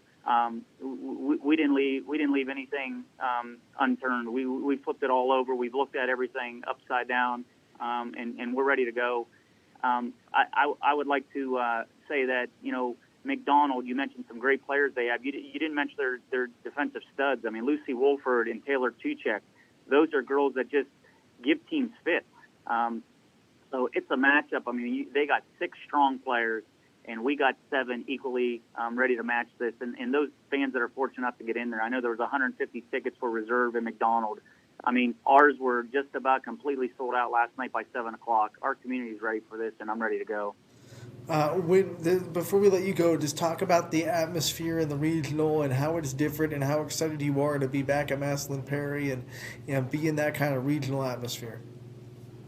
The analogy at the start of this year was, you know, let's take back what is ours. And when we had that theme, you know, basically we were saying we want to get back to Massillon. We want to take back what was taken from us, and we got there. So we're happy to be back there. I'm glad that the state ended up making it a neutral site for the regionals. Obviously, Kennedy, Olivia, and Danny have played on that floor, but 6 McDonald girls have played on that floor. So I got a couple, you know, rookies that are going to get there for the first time tonight. We're going to get there a little bit early, take in a little bit of that first game. The atmosphere, it will be good. Certainly, if we weren't in a COVID year, that place would even be filled up more. But both communities are going to come there and bring a lot of excitement and energy tonight. So I'm looking forward to being at Massillon. Coach, before we let you go, and we are chatting with Steve Miller, the head basketball coach from Western Reserve, you made mention the first game, and boy, you talk about a great game on tap. Undefeated Loudonville taking on a 17-4 Shadyside team that will give them fits during the course of the game. This game aside, the Western Reserve McDonald game aside, do you as a coach prefer to have the second game in the regional so you get an opportunity to scout the first game just in case you win the regional semifinals? No, not necessarily, because to be honest, I mean, my stomach has been in knots for several days now. And so basically sitting around for this 8 o'clock game, it just seems like things keep getting a little bit tighter and tighter in my stomach. So I'm amped up and ready to go. So I would have preferred if the game would have been at 8 a.m. today, to be completely honest with you. But as far as the coaching side, the scouting, the preparation, I don't know how focused I'll be in doing that tonight in tonight's game, because my mind is kind of a little bit elsewhere right now on another opponent, because this game means that the first game we're watching means nothing if we don't take care of business at 8 o'clock. So we've been doing the legwork. You know, we went down and scouted Shadyside in person last week. We were fortunate enough to play against a couple girls in the fall that play for Loudonville. So we're kind of happy and familiar with both teams. We'll have some films on both of them. So that preparation will start tonight about midnight when I get home after I'm done celebrating. Coach, is that where a junior high or a JV coach comes to play and says, hey, your assignment is going to be taking notes in this first game against Shadyside? Loudonville and Shadyside, you're taking notes All of that is going to be off of my plate. We do have material on them, but I want to get your perspective on this. Is that one of those situations where you're focused on the McDonald game and one of the assistants gets the opportunity to scout this game? Well, we did not send any junior high coaches to do any scouting. My assistant and I had done, the eyeball test firsthand. And then there's another, Joe Sorinsky is on our staff, and he's been doing a lot of film breaking down for us on some of the teams. So, there's I guess there's a look that you take a look, or some of your assistants will take a look ahead because you're focused on what's at hand. But I'm confident tonight that I'll burn the midnight oil and we'll be ready to go for Saturday. Well, it should be a heck of a game. Without giving away the farm, could there be some new wrinkles tonight that McDonald may not have seen in the last couple of years? Well, you're talking to Steve Miller. You're damn right there is. I love it. Coach, always a pleasure. Good luck tonight and have some fun, all right? All right, thanks, guys. You got it, Steve Miller. I love it. You're talking to Steve Miller. Damn right there is. That just made the whole interview. Drop the microphone. That's beautiful. I guess there might be some new wrinkles tonight. Look, all joking aside, this is going to be a hell of a game.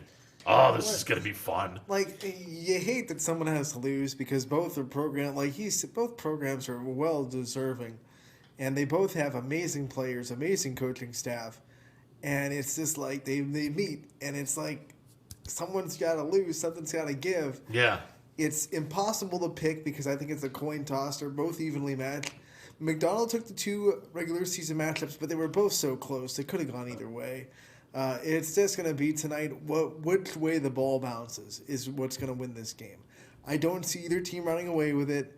I don't see one team dominating the other. I just see which way does this ball bounce and who gets more of the 50-50 balls on the floor. Stay away from come back to that. Stay away from the skip passes as well. If you're Western Reserve, because in the first game, too many skip passes, and McDonald was right there to pick those passes off. You got to stay away from that. Now, ball movement is important, but you got to stay away from those skip passes because McDonald, at least in the first game, they got a number of turnovers in that first game on skip passes. But you can still do some ball movement where, if you start from the post, go to the top of the circle, and then, tic-tac-toe or, go post, top of the circle, across, and just one extra pass to get that open shot. Like I said, it's going to be fun tonight. I'm going to go home. I'm going to turn on YouTube for Perry, and I'm going to watch the first game and watch the second game, and it's going to be a fun night. Well, listen, all kidding aside, that first game, and if I were in the situation, whether it's Coach Mattizi or Coach Miller, I'm telling one of my coaches on the coaching staff, whether it be the junior high coach, varsity assistant, JV coach, one of those coaches is going to get an assignment tonight. You're coming on the trip with us. You're going to be part of the coaching staff for this particular game, but your number one job is to scout Loudonville against Shadyside. Because as good as Western Reserve is, as good as McDonald is, this Loudonville team is ridiculously good. They're unbelievable, and hopefully whoever wins tonight's game is going to be able to take care of business in the regional championship game. Because Loudonville, and I'm not taking anything away from Shadyside, because Shadyside may be able to pull off the upset, but Loudonville's undefeated for a reason. They're good. They're unbelievably good. So I would have someone scouting that game and saying, look, take as many notes as you want to, but that's your job. And then after the game is over, you're going to put on the coaching hat and be an assistant and try to see some things that we may not see during the course of action. And, Steve was right. I mean, if we could play at 8 a.m., let's do it.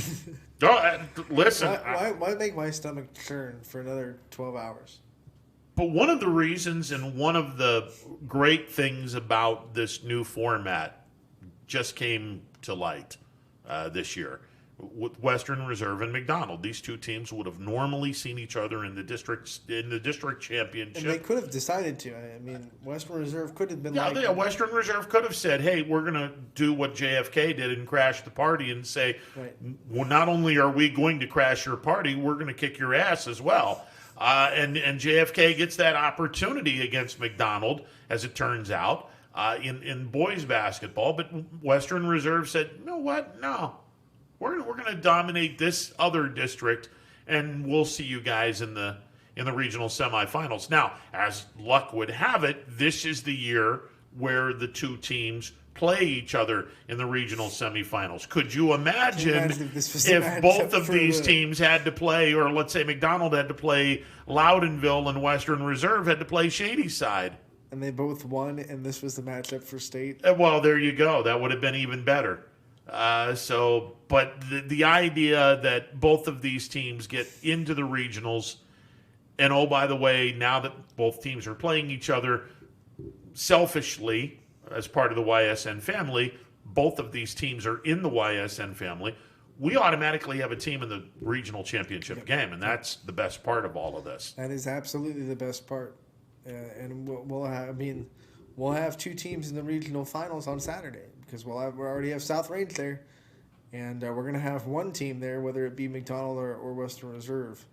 And those games are split too, so 1 o'clock on Saturday for South Range, and then 7:30, or is it 7? It's 7:30. 7:30. Yeah, 7:30 tip Saturday night. McDonald and Western Reserve. So. Yep. So that'll be fun. Perfect. Definitely be fun. All right, we're going to take a timeout on the other end. We will hear from Dre Smith, the YSU women's broadcaster. YSU women's season ended a couple of nights ago. They lost to Milwaukee, just like the men lost to Oakland. But a lot of cool things happened during the regular season and into the tournament. We'll catch up with Dre to have a kind of a closing moments of the YSU women's basketball season. And it's never too early to talk about 2021, 2022, and hopefully we will have a full season that's not COVID and not breaking stuff down and shutting down and all the other garbage that we saw this year. We'll take a timeout. Dre's coming up next. Stick around.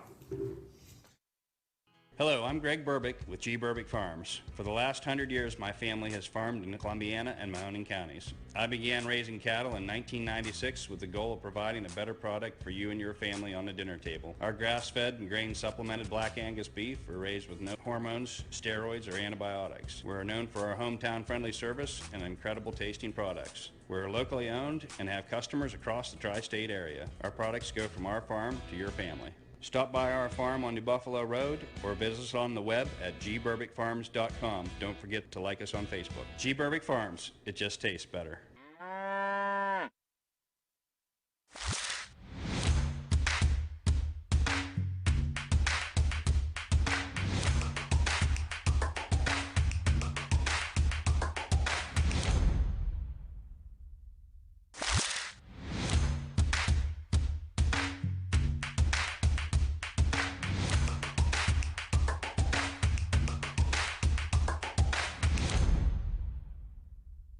Hi, this is Tommy Clem, owner of WRS Insurance Solutions. WRS Insurance Solutions is a local independent agency that specializes in life, Medicare, long-term care, and disability products. Call us at 330-953-3722 or visit us at wrsinsurancesolutions.com to learn more. Good luck to all the student athletes in the Valley. Right now is a great time to get more for your trade-in at Tri-State Ford and drive home in a new or pre-owned vehicle. Choose from our great selection of new Ford models or pre-owned vehicles. Plus, get the Tri-State Ford Advantage, including a 10-year, 200,000-mile warranty and more. At Tri-State Ford, we'll pay you top dollar for your trade, but you don't have to purchase one of ours to sell us yours. Customer focus, community driven. Tri-State Ford East Liverpool or visit tristateford.net. Planning a project around your home or rental property? Trust the electrical service to the local experts with 62 years of serving the Mahoning Valley. Joe Dickey Electric is your local go-to source for responsive, reliable residential electrical work. From everyday maintenance and repairs to new installations, electrical upgrades, and safety inspections, no job is too big or too small. Call Joe Dickey Electric today, 800-549-3976, or visit DickeyElectric.com. That's DickeyElectric.com. Welcome back to a Thursday edition. Oh, good Lord, I almost did an Elmer Fudd there for a second. A Thursday edition. That's Porky Pig, by the way. Oh, that's right. Elmer Get Fudd your was cartoon characters right. Yeah, Elmer Fudd was wabbit hunting. Yeah, so yeah, my cartoon characters. I'm sorry. Speaking of characters, we have one on the NP Vivo Heating and Air Conditioning Hotline. He is the voice of the YSU women's basketball program. Dre Smith joining us. Dre, how are you today, sir? Doing good, guys. It's a busy time getting ready for football this weekend, as I'm back on the call for that on ESPN Plus, and I got baseball going full speed and a million other sports. So it's a busy time, but it's exciting and ready to attack it and talk a little YSU women's hoops as we wrap up the season. Look at you. No rest for the weary, Dre. That's right.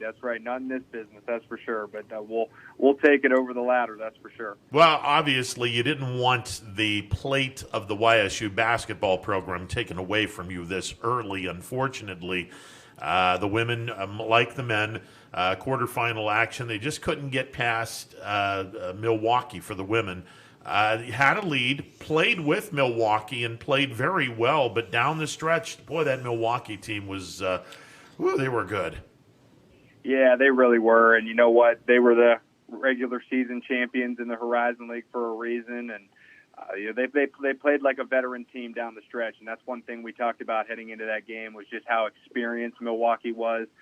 They had a ton of seniors on their team, a ton of players who have been in the fire and been in those big situations, and they really showed up. You know, two of their seniors, Michaela Schmelzer and Bree Sierra, stepped up and made huge shots in the game at big times. Bree Sierra had a couple huge shots in the fourth quarter. Michaela Schmelzer had a career-high 24 points.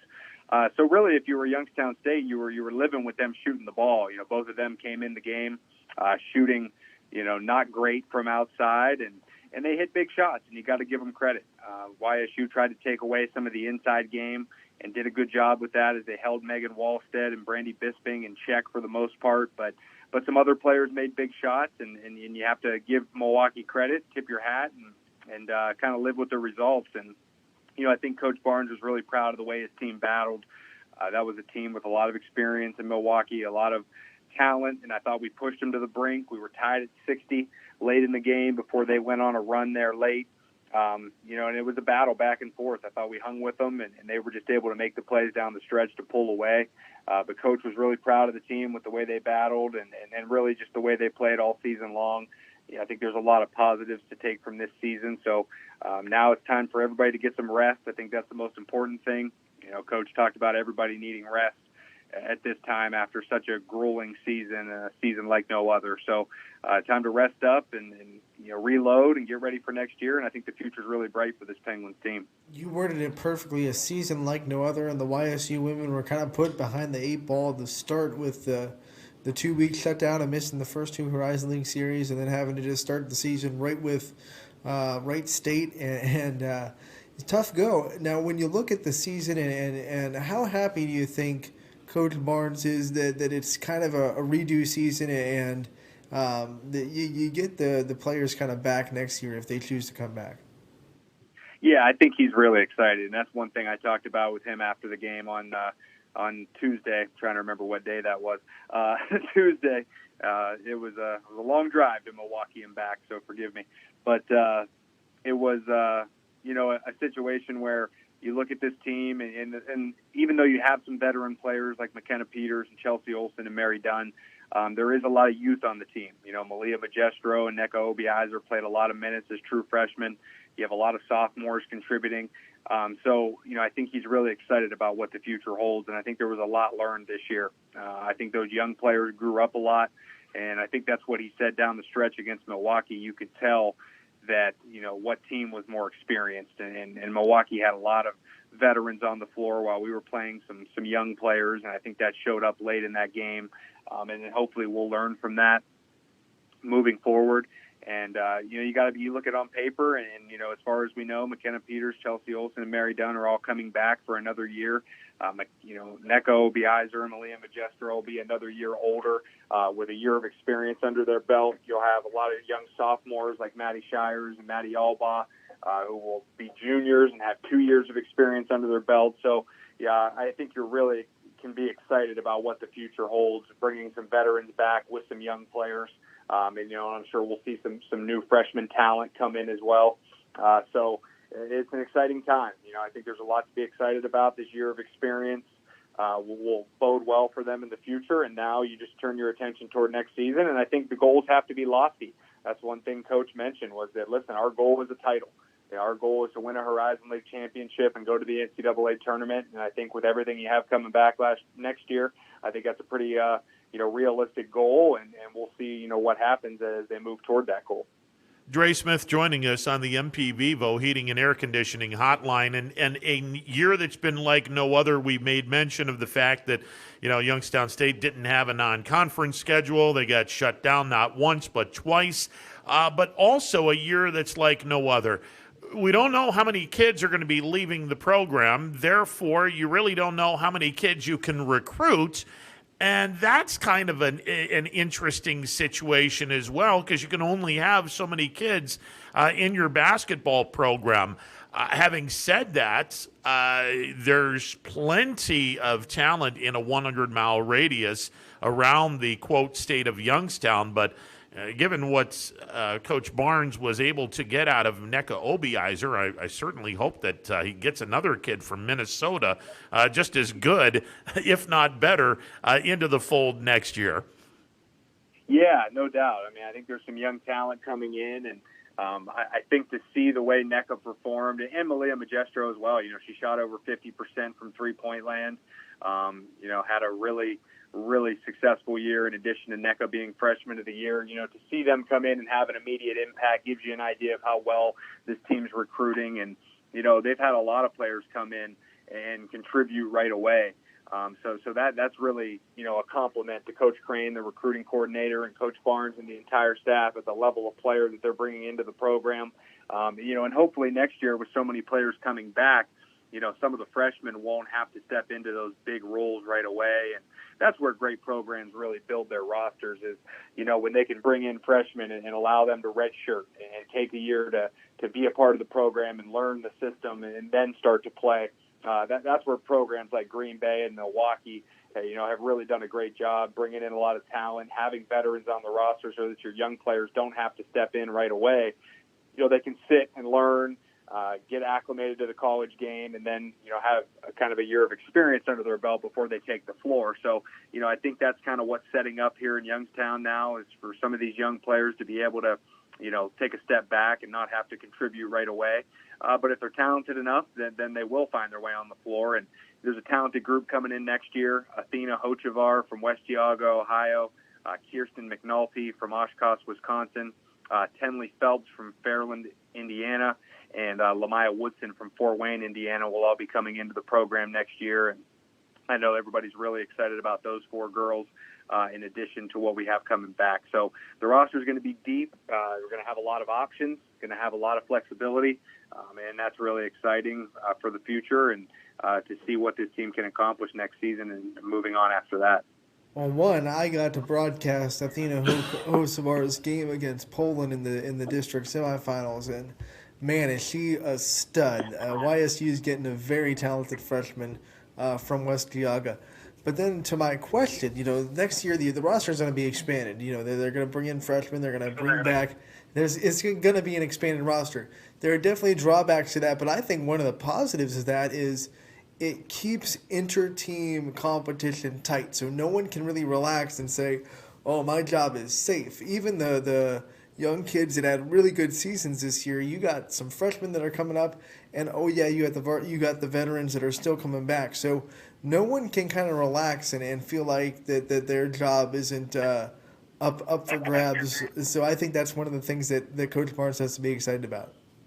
Oh, no, I think you're absolutely right. And as I mentioned, some of the best programs in the league that you look at, like IUPUI and Green Bay and Milwaukee, over the years, the sustainability they've had, Wright State, and a lot of that's because of the depth of their talent, and they're practicing against great players day in and day out. They have that inter-team competition, as you mentioned, and that really creates a competitive environment and a group that when you practice against great players and you have those options, I think it just makes your entire team better. So really excited about the depth of the roster moving forward. You got a lot of players coming back who contributed, some new players who hopefully can fit in and find roles as well. So, no, this team is going to be one of the deepest rosters on paper in the Horizon League going into next year. So, while there's going to be a lot of talented teams, also, Milwaukee's going to lose a lot. Green Bay is going to lose some players. IUPUI will probably lose some players. And it just depends on who's coming back and who's going to take advantage of that extra year of eligibility. But, some of these teams might have players moving on. Some of these other teams, might have players coming back. We'll see what plays out. But I think YSU will have one of the deepest rosters in the league, and that creates a situation where there should be some high expectations next season. And with high expectations comes the fact that John Barnes is going to be looking to have these kids getting back into the gym after a couple of weeks off. And I can imagine with the work ethic that some of those girls have, the work ethic is going to continue to be top-notch. And I'll be curious to see just how good and just how fun this off-season is going to be in terms of the kids getting into the gym and getting their work done. Yeah, and this is a group that, I think is really hungry. I think they were really disappointed with the loss the other night to Milwaukee. You could see it as they came off the floor, the disappointment in their faces and their body language. This is a group that really, wants that Horizon League championship. Chelsea Olsen and McKenna Peters and Mary Dunn have accomplished a lot individually and as a team. They've made it to the semifinals of the conference championship. They've beaten some of the best teams in the league. They've accomplished a lot, but they haven't checked off that Horizon League championship yet. And I know that talking to Chelsea Olsen this year, that's the one thing she wants to accomplish. That's still some unfinished business that they want to take care of. So I think, and I felt like they had a lot of confidence going into this tournament, knowing they could play with anybody, and they showed that. And they felt like they could make a deep run, and they came up short. So I think there's going to be even added motivation next year with everything coming back that we can get that done. I think this group is going to be really motivated and ready to get back in the gym. As Coach mentioned, the number one thing right now is just getting rest. I think the players and the coaches and everybody involved with the program was, pushed a lot this year with the demands that were put on with COVID and the restrictions and the protocols and testing and everything else that went on. So, I think everybody needs a good rest, but I know this is going to be a group that's going to be really hungry to get back in the gym and start working toward next year. So I'm sure that process will begin as soon as possible. Around the country, some COVID regulations are getting lax day by day. We're starting to see more and more people vaccinated. I think President Biden said everyone should be at least have the vaccination available by May.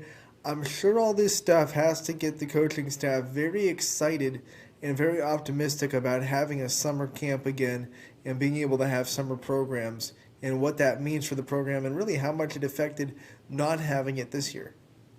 Yeah, I think that everybody's kind of excited to get back to some type of normal program and a normal schedule. Obviously, this has been trying on all the student athletes and all the coaches, and I think, hopefully we're moving in the right direction. You never know with the way the numbers will go and the trends and the way things, work out. But you certainly hope that by the end of May and as we get into summer that we'll be in a better situation and that we can get back to some type of normalcy. And then I think the student athletes need it. These student athletes and coaches are both so routine driven. They're so process driven. They rely on a routine and a way of doing things, and all of that has been disrupted, and I think it's put a lot of challenge on everybody. So if we can, get back to, some sense of normalcy in the summer camps and getting players in the gym and recruiting, getting players, recruits back on campus and being able to have them visit our campus and see our facilities and do all these things that we haven't been able to do, I think that only helps the program and only helps the coaches and players get back into that routine, and hopefully by next fall, we'll be back into a sort of a normal schedule, and I think that'll benefit all the student athletes and everybody involved.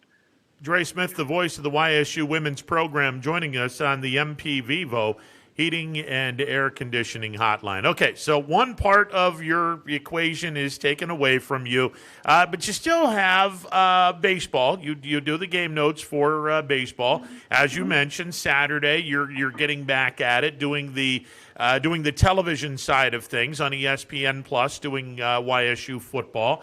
What else are you up to there, Dre? Trying to find time to go to the grocery store and, do life things, put my clothes away, do my laundry, things like that, have suffered lately. But, no, excited to get back on the air for football on Saturday. Obviously it's been a tough start to the year for YSU, but, I think the team's staying positive and ready for another challenge as Southern Illinois comes to town, and they're fresh off of a whooping against number 1 North Dakota State, so they're coming in with a lot of momentum. So YSU's got a big challenge on their hands on Saturday, and our baseball team is getting ready to start Horizon League play as they're going to take on conference newcomer Purdue Fort Wayne. That game got moved to Defiance, Ohio. Actually, they're going to play at Defiance High School out in Defiance because of some unplayable field conditions in Fort Wayne. So our baseball team is currently on the way to Fort Wayne, and it's a big series for them. This is a baseball team we have at Youngstown State that I think has a lot of promise. We have a lot of veteran players, and we've got a couple wins so far on the season. They pushed number 11 LSU to the brink this past weekend. Almost came up with a win against them on Saturday. And I think our baseball team is going to make some noise in the Horizon League, and it all starts this weekend against Purdue Fort Wayne. So a lot happening. We got softball at home this weekend. We have, obviously, footballs at home. The cross-country Horizon League championships are taking place today. We have lacrosse with their first game coming up, their debut, their first ever game as a program here at Youngstown State. I believe that's on Friday. We have tennis going full speed. We have our golf teams are in full swing.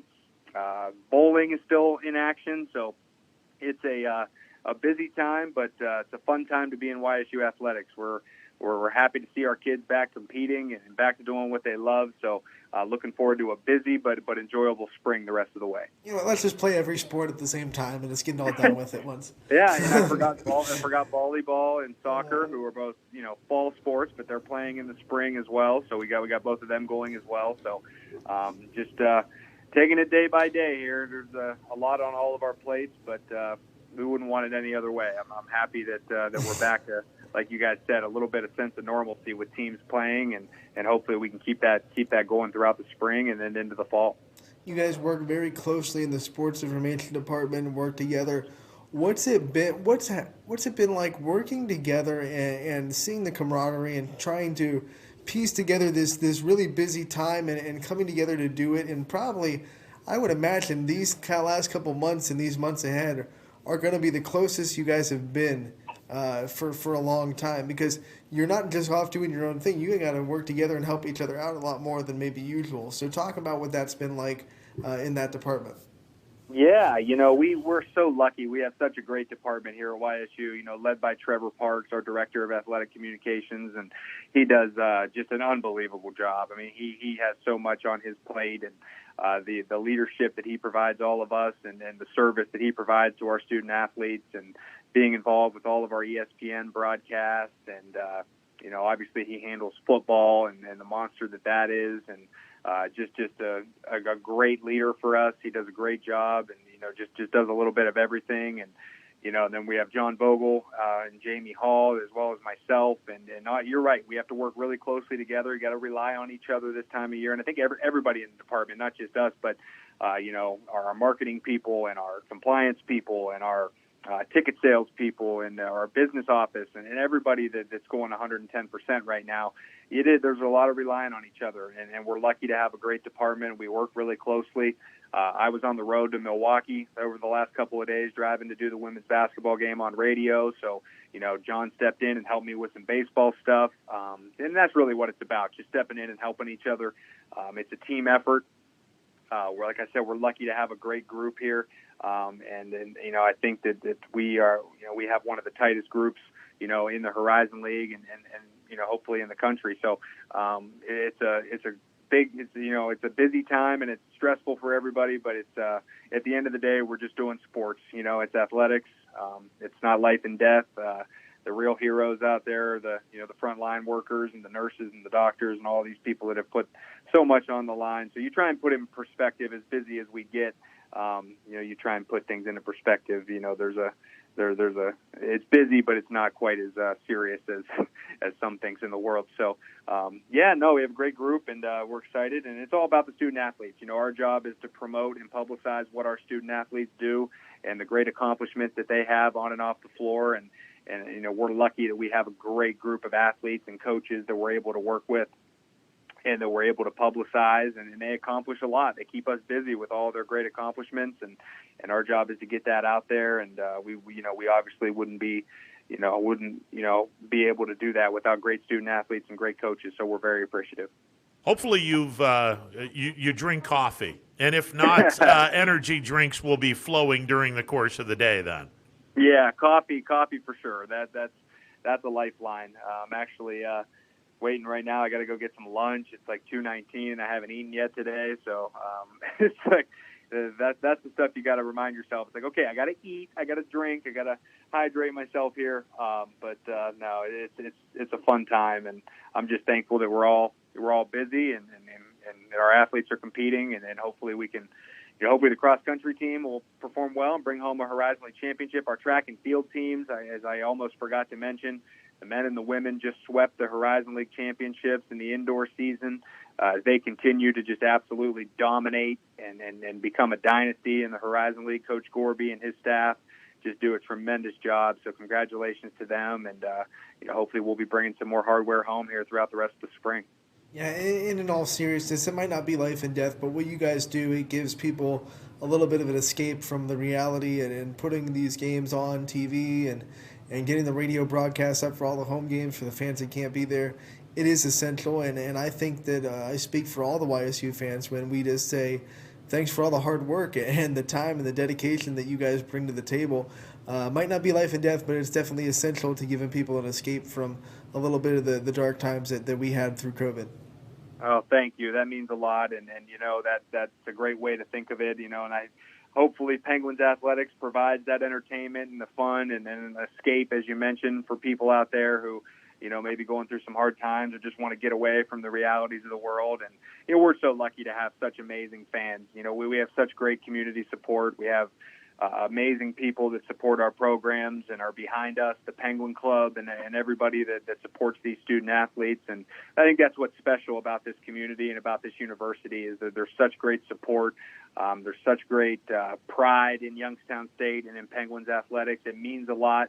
We have a president and President Tressel who, believes in athletics and what it brings to campus. And, we're so thankful for that. And it's just there's a sense of pride, with Youngstown State athletics, and we're very thankful. And like I said, hopefully we can have a successful spring and continue working to make Penguin Nation proud. Dre, look forward to seeing you on Saturday. I'll be down on the field freezing, and this week I'll make sure that I have gloves on. Last week I didn't have gloves on, and hands were kind of chilly in the second half. This week the gloves will definitely be on. Yeah, it's going to be a little chilly from what I hear. So make sure you bundle up, and it's all about functionality and staying warm down there, man. So hopefully the Penguins will play well too, and bring us a win, and you can talk about a victory on the fifth quarter show. We're looking forward to a good weekend here at Penguin Athletics. Yeah, I just want the offense to score some points this week, and hopefully the victory will follow. Dre, always a pleasure, my friend. Oh, it's always great talking to you guys. Thanks for having me on all year long, and let me know if you want to talk YSU football or anything else throughout the spring. I'm always available. So absolutely. You got it. All right, Dre, always a pleasure. Yep. See you. Dre Smith, he is the voice of the YSU women's basketball team and does a few more things. A few. Tiny little bit, few more things. Yeah, he's busy. He is a very, very busy person. There's no two ways about that. But everyone is there. Right. And I see the boxes of Dunkin' Donuts. And obviously they're a huge sponsor of YSU athletics. Yeah, they go through a lot of coffee. Oh, a lot of coffee. A lot of coffee. There is no two ways about that. Well, the number it's high.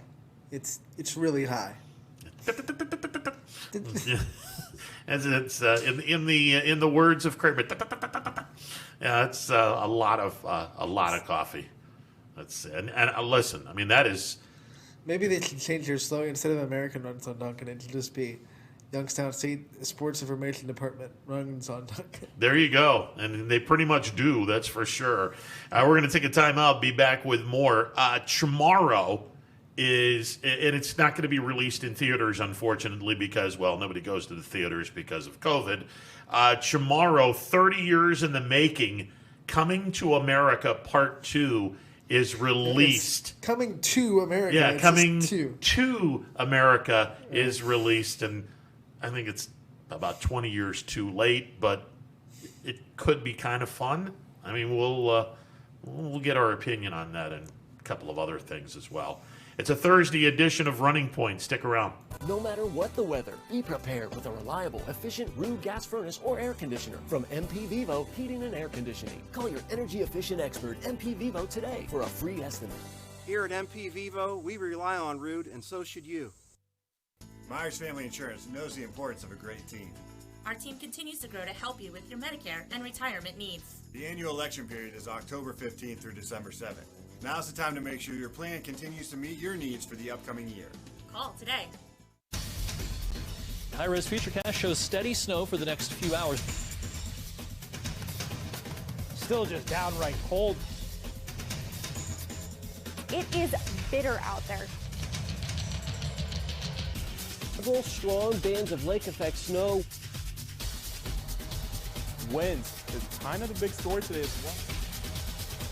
So if you need a more detailed winter forecast on WFMJ.com and the Storm Tracker 21 app.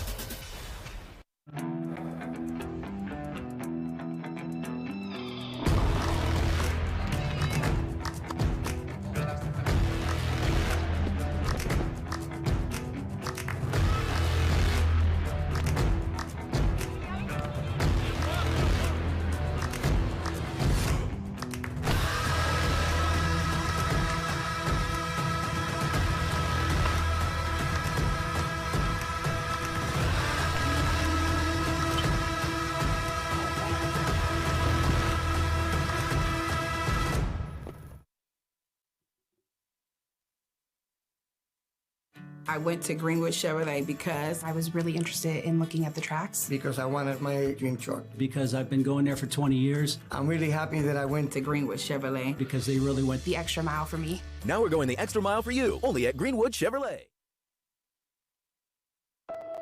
News doesn't stop after the sun goes down. Sometimes you just have to hustle to get it.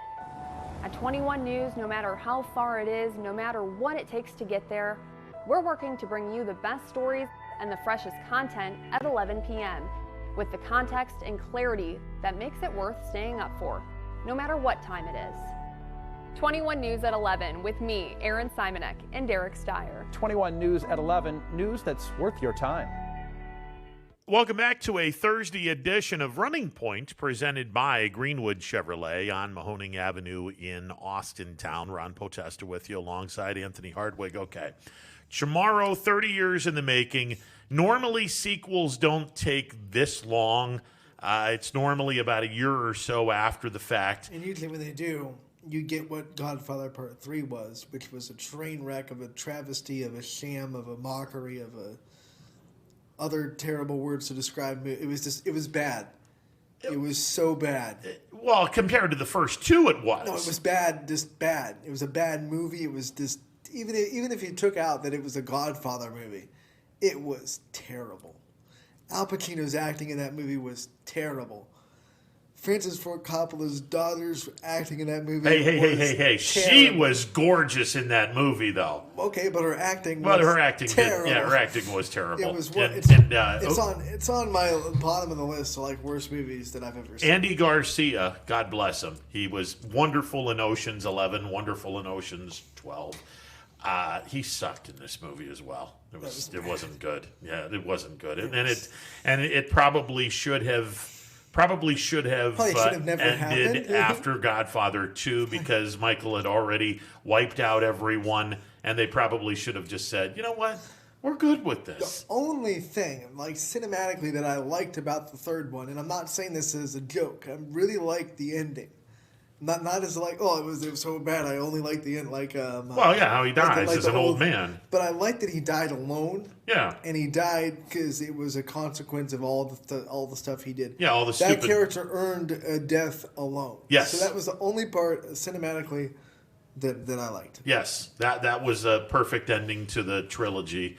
But now, and much like, unfortunately, this sequel, it might be a little too long down the road. Now, having said that... But see, that's the difference, because Coming to America, you're not story-based. You're just having fun with it. Well, it's kind of story-based because, it's... That's like saying Dumb and Dumber is a little bit story-based. Well, yeah, but, I mean, they're picking up into the fact that Eddie Murphy has to come back to America because, lo and behold, he has a son that we really didn't think too much about in the original one because we were all under the impression that he was only interested in one woman, which turns out to be his wife. Well, that's not necessarily the case in Coming to America.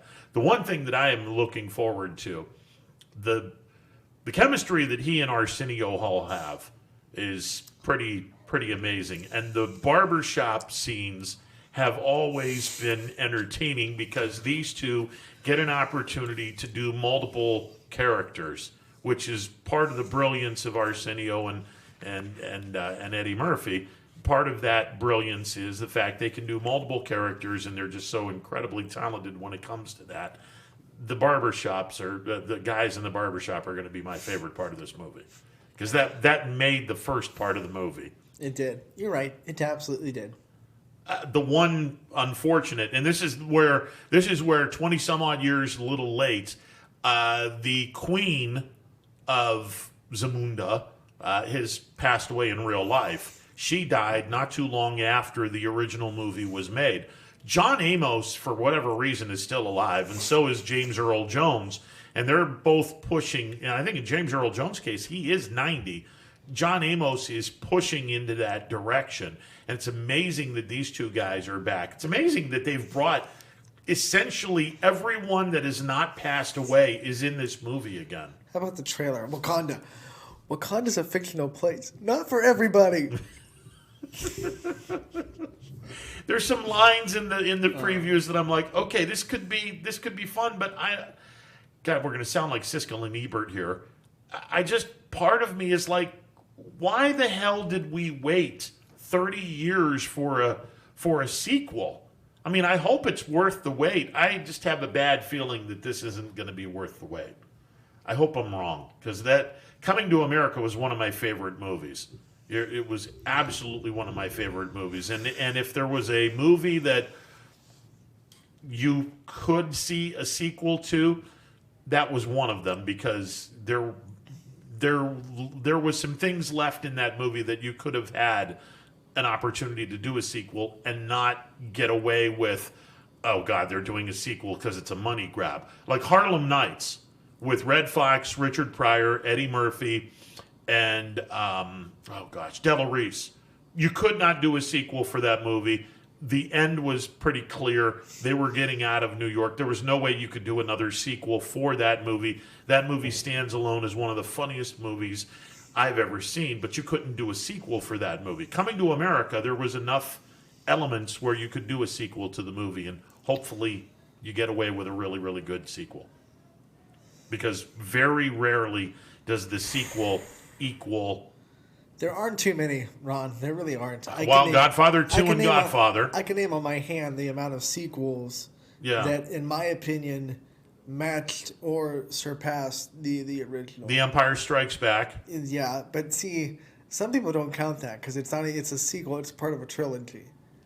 Oh, okay. But I count it. Well, either one. See, Empire Strikes Back or Return of the Jedi was just as good as Star Wars. I think, some people say Return of the Jedi was not as good as New Hope or Empire. But Either way, I regress. I think Empire is the best movie in the Star Wars franchise, hands down. Okay. Aliens was as good or better than Alien.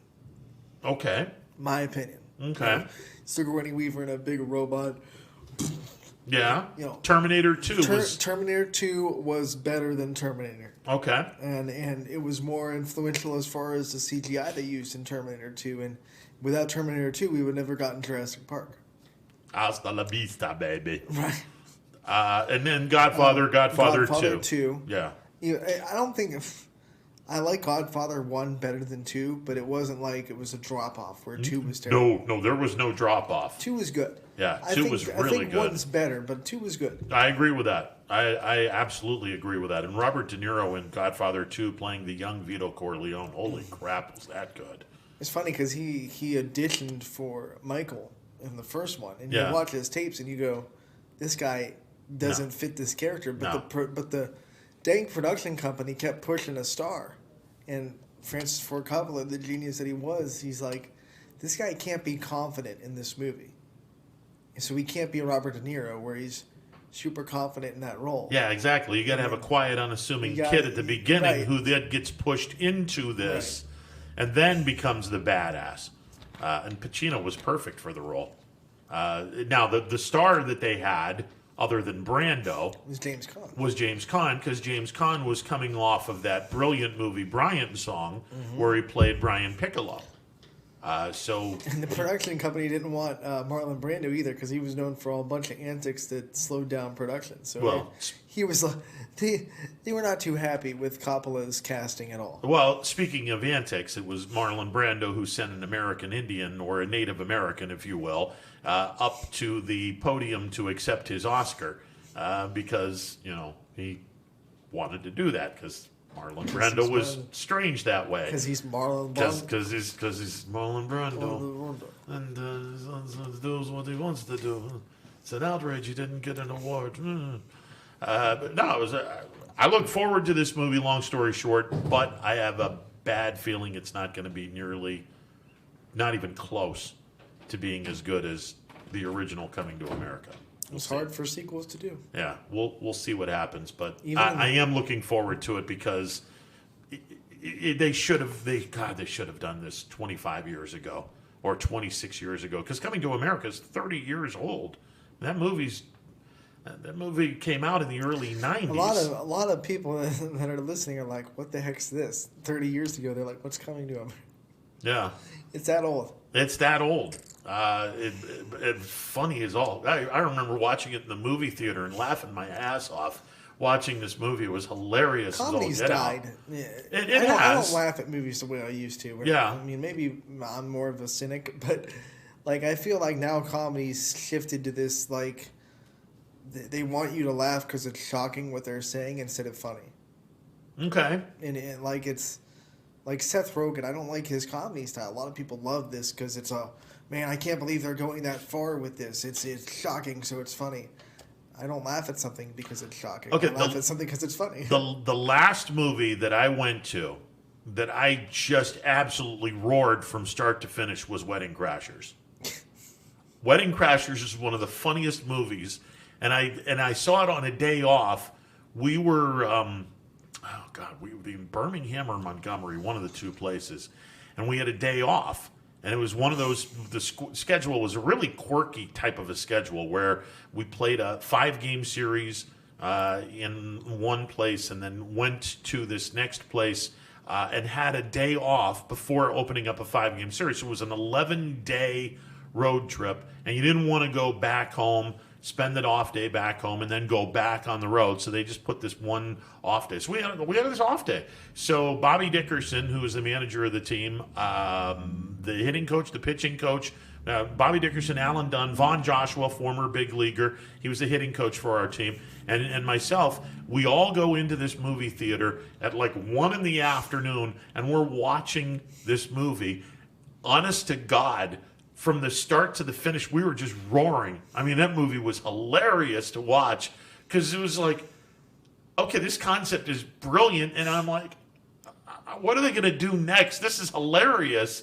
And then, it got serious for a little bit. And then it wasn't hilarious because, like, Owen Wilson was in a life tailspin, and it was kind of like making suicide jokes, and I was like, "This is getting real." Yeah, exactly. Because he was in the tailspin, and it was like after about a 15-minute lull, then it gets funny again. Oh man! The last movie I think I laughed really hard at was probably Daddy's Home with Will Ferrell and Mark Wahlberg, where Mark Wahlberg plays like the ex, and Will Ferrell's like the stepdad. Yeah, he's trying to one up him at every turn.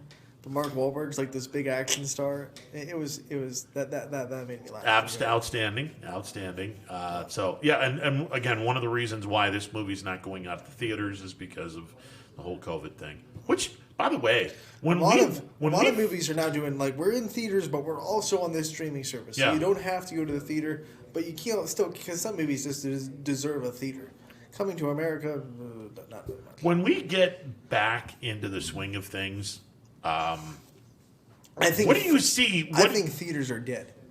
Yeah, I was gonna ask that. What other the theaters? One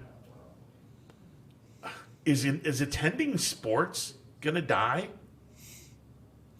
No, because I think the only thing that's gonna save the theaters are those movies that you have to see in IMAX to get the full. You know what I mean? It's not the sound effects you can only do. There are movies that you need to watch on the big screen, or else you're missing out. Yes. The Dunkirk movie that Christopher Nolan came out. Yes. A couple years ago. The Marvel movies, Star Wars. Those kind of movies are the ones that if you don't see it on the big screen, you're missing out on a part of the experience. I mean, you have a sound bar, but the sound bar does no justice. You got to go into a movie theater. It's the wraparound screen where you're immersed in it, and it's just that's the only thing that theaters really have right now going for them, because everything else is you can just stream it at home. Yeah, I think the sports experience and being at a game, you can't match that at home, no matter what you have in your home entertainment system. So I think going to a sports event, I don't think that'll ever die, because that's part of the thing that's ingrained in humanity. We've been doing it since it was gladiators going to the Coliseum. Sure. So I feel like that's more safe than movie theaters. But in terms of which sport, but if there was one sport where you sit back and go, okay, if there is one sport that's going to suffer from all of this, which one do you think it would be? None of the main three. Maybe. Well, there's four. I mean, you were forgetting about hockey. Hockey. I'm not in Canada. Wait a second. There's some pretty good hockey in the States. I mean, my team sucks. Only if they're close to Canada. Minnesota. Yeah. Well, Buffalo's really close to Canada, and they suck. So, I'm sorry. They're terrible. That's extra suck. If you're close to the epicenter of hockey and you still suck, you extra suck. Well, unfortunately, they're not good. I think if I had to pick one of the sports that was the most in danger, I guess would be basketball. Okay. Maybe because it's not outdoor and you're not having because people go to baseball games for that experience. Yeah. You can't get that at home. And I think people go to football games for the tailgate and the experience. You can't get that at home. Sure. You can turn the sound up and I guess get the basketball environment at home a little bit. I still think basketball people will go there and be a part of the crowd. But I think that's the one sport, maybe because it's indoors and it doesn't have the other stuff with it, that might be the most vulnerable to be eventually a sit-at-home sport instead of a go-out sport. I'm curious with March Madness, and it's going to start 2 weeks from Sunday. Actually, no, next Sunday is Selection Sunday. 1 week from Sunday is Selection Sunday, and then we'll get the tournament started up on Tuesday night with the 1 week from Tuesday with the play-in games, and then 2 weeks from today, you're going to be glued to that TV, and I'm going to be like, Anthony. Especially Anthony. if Georgia Tech gets in. Yeah, exactly. I'm gonna have this TV taken away from you, so you have all the attention. I'll do the show out there. I don't care. With all of the games that are going to be played in one location, how, for lack of a better word, how special is this tournament going to be? Because for me, I don't think there's going to be anything special about this tournament. And I'll even take it a step further. Part of me is glad Youngstown State did not win the Horizon League this year, because they would have been cheated out of the full effect of March Madness. Do you mean special for the teams or special for the audience? Because I Both. think there's a lot of stuff that the broadcast can do, and it'll still be I mean, I don't care if I'm watching a game from Columbus or I'm watching a game from Indiana. It doesn't matter to me. I'm watching the game. Yeah. So from the audience on TV perspective, especially since there wasn't a March Madness last year, the March Madness mania is going to be in full throttle, I think, from that home perspective. But I get what you're saying from the experience of the teams that make the tournament to go to these different places and to be able to kind of experience a different atmosphere rather than just, hey, we're going into the Indianapolis and we're going to be there for however long we went. Yeah, it's just, I don't know. I mean, but then again, they're teams that if they're in the tournament, you put us wherever we are. No, I get it. Let's go. Beggars can't be choosers, and especially if you're a team that's never gone to the tournament before, you're going to be happy. But I want the whole damn effect. You're this greedy. Exactly, I am. I'm very greedy when it comes to that. I want the whole Monty when it comes to that. So I want to go to the Western region is going to be in Boise, Idaho, and you go into this 20,000 seat palace in the great state of Idaho, and these people are on top of you and they're going apeshit over everything that you do. I mean, instead of being in a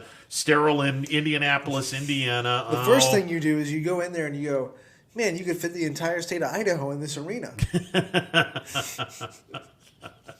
Well played, sir. Well played. I just, and you're not going to have the sellout crowds because, well, we can't do that because we got COVID. It's just,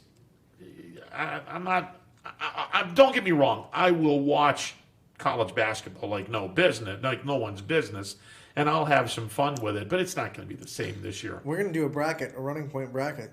Oh, yeah. And we're going to stack up. We're going to put something on the line, too. So be thinking about what you want to put on the line. What are we putting on the line? I don't know. Our last bet did the Royals and Indians had. I think we have to go something a little bit steeper for March Madness. Well, I think that this isn't just between you and me. I want an entire office to get involved and say, hey, this is March Madness. Pull out your bracket, and whoever gets the most points here gets to fill in the blank. I think that this would be fun. Quinn's already throwing shots. Quinn's pointing to himself as if to say, I have something to say, because you're damn sure ain't going to win no damn tournament. I can promise you that. Punches are being thrown. No, not at all. I'm just having fun with this.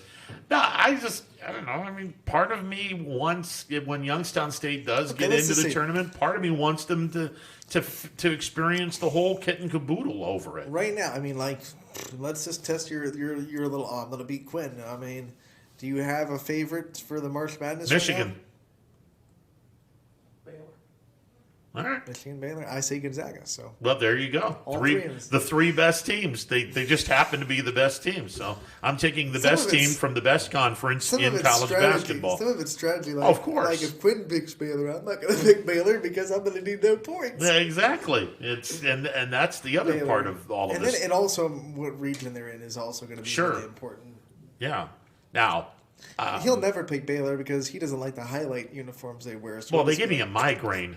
Not to mention the fact that finally yesterday I was a little bit late, as everyone knows, because I had to go to the eye doctors, and I finally figure out what, other than the fact that I'm crazy, the eyes are all screwed up too, because these lenses they're not doing it, so I have to get new lenses. So in about 2 weeks, give or take a couple of days. Which means you have to get all new glasses, right? Get some new frames. Well, no, the frames are going to stay because I like these frames. Oh. They bring out the Latonia in me. They got blue frames. I think you need to go with anything. I think you need to go with the old dad frames with the bar across the top. Well, I had the Superman frames, the black. The jet black Superman frames, and I had those, and they look good on me. Some Harry Potter frames with the straight up circles. Well, that's the John Lennon frames that I wanted. Yeah, but my face is too fat for some of that. I'll get you a monocle. You can just wear one with the monocle. Get you that look. What do I? And come in here with a pipe and be like, yes. I think that I think that this game is I going think to be quite that special. Michigan is going to win the tournament. Michigan. I'm a Michigan man, don't you know? Love it. Go get me some caviar. Get a top hat too to really throw off the image with the I'll look like the guy from Monopoly. You look like Uncle Moneybags. Yeah, I'll look like the dude from Monopoly. That'll be cool. All right, 330-886-0813. But you're going to jail. Go to jail. Go directly to jail. Do not pass go. Do not collect $200. And do not collect $200. You lose. You get nothing. Good day, sir. We're back after this I knew you were time going out. there. See ya. WRS Wealth Advisors is the area's premier wealth and retirement specialist. With our combined 70 years experience and comprehensive wealth strategy, we assist our clients attain their goals. Call 330-965-0370 to learn more about our individual and corporate financial planning services, or visit wrswealthadvisors.com. Good luck, athletes. Hi everyone, this is DJ Yoakley with Your Sports Network. We appreciate your support of YSN and welcome you to the YSN family. Our broadcast streams are brought to you live at no cost to you by sponsors that are local to this community. Without the vision and generosity of our sponsors and partners, we would not be able to bring this game to you today. So please support the great businesses and leaders that are making this game possible. And if you're a business in need of great advertising and sponsorship opportunities, feel free to head over to our site for more information on the right fit for you. We are local, we are loyal, and we are live. We are YSN. Ah, the details. Baird Brothers Fine Hardwoods is one fine ride. Perfect cornering, superb handling, sporty and stylish, power to spare, plus awesome mileage. Yeah, jaw-droppingly beautiful lines and well appointed with luxurious trim.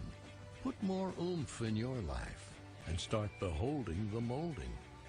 Find your home's fine hardwood at BairdBrothers.com. For heating, cooling, and indoor air quality, the Mahoning Valley trusts MP Vivo Heating and Air Conditioning, offering worry-free repair, service, and installation. Call MP Vivo today for a free estimate. MP Vivo Heating and Air Conditioning. We're your energy-efficient experts.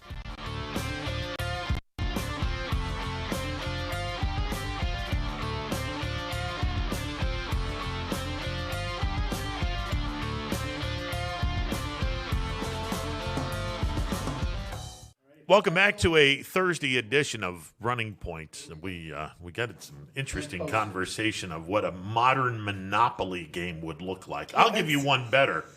Monopoly with a Family Guy twist. Yes. They have that. I'm sure they have Family Guy Monopoly.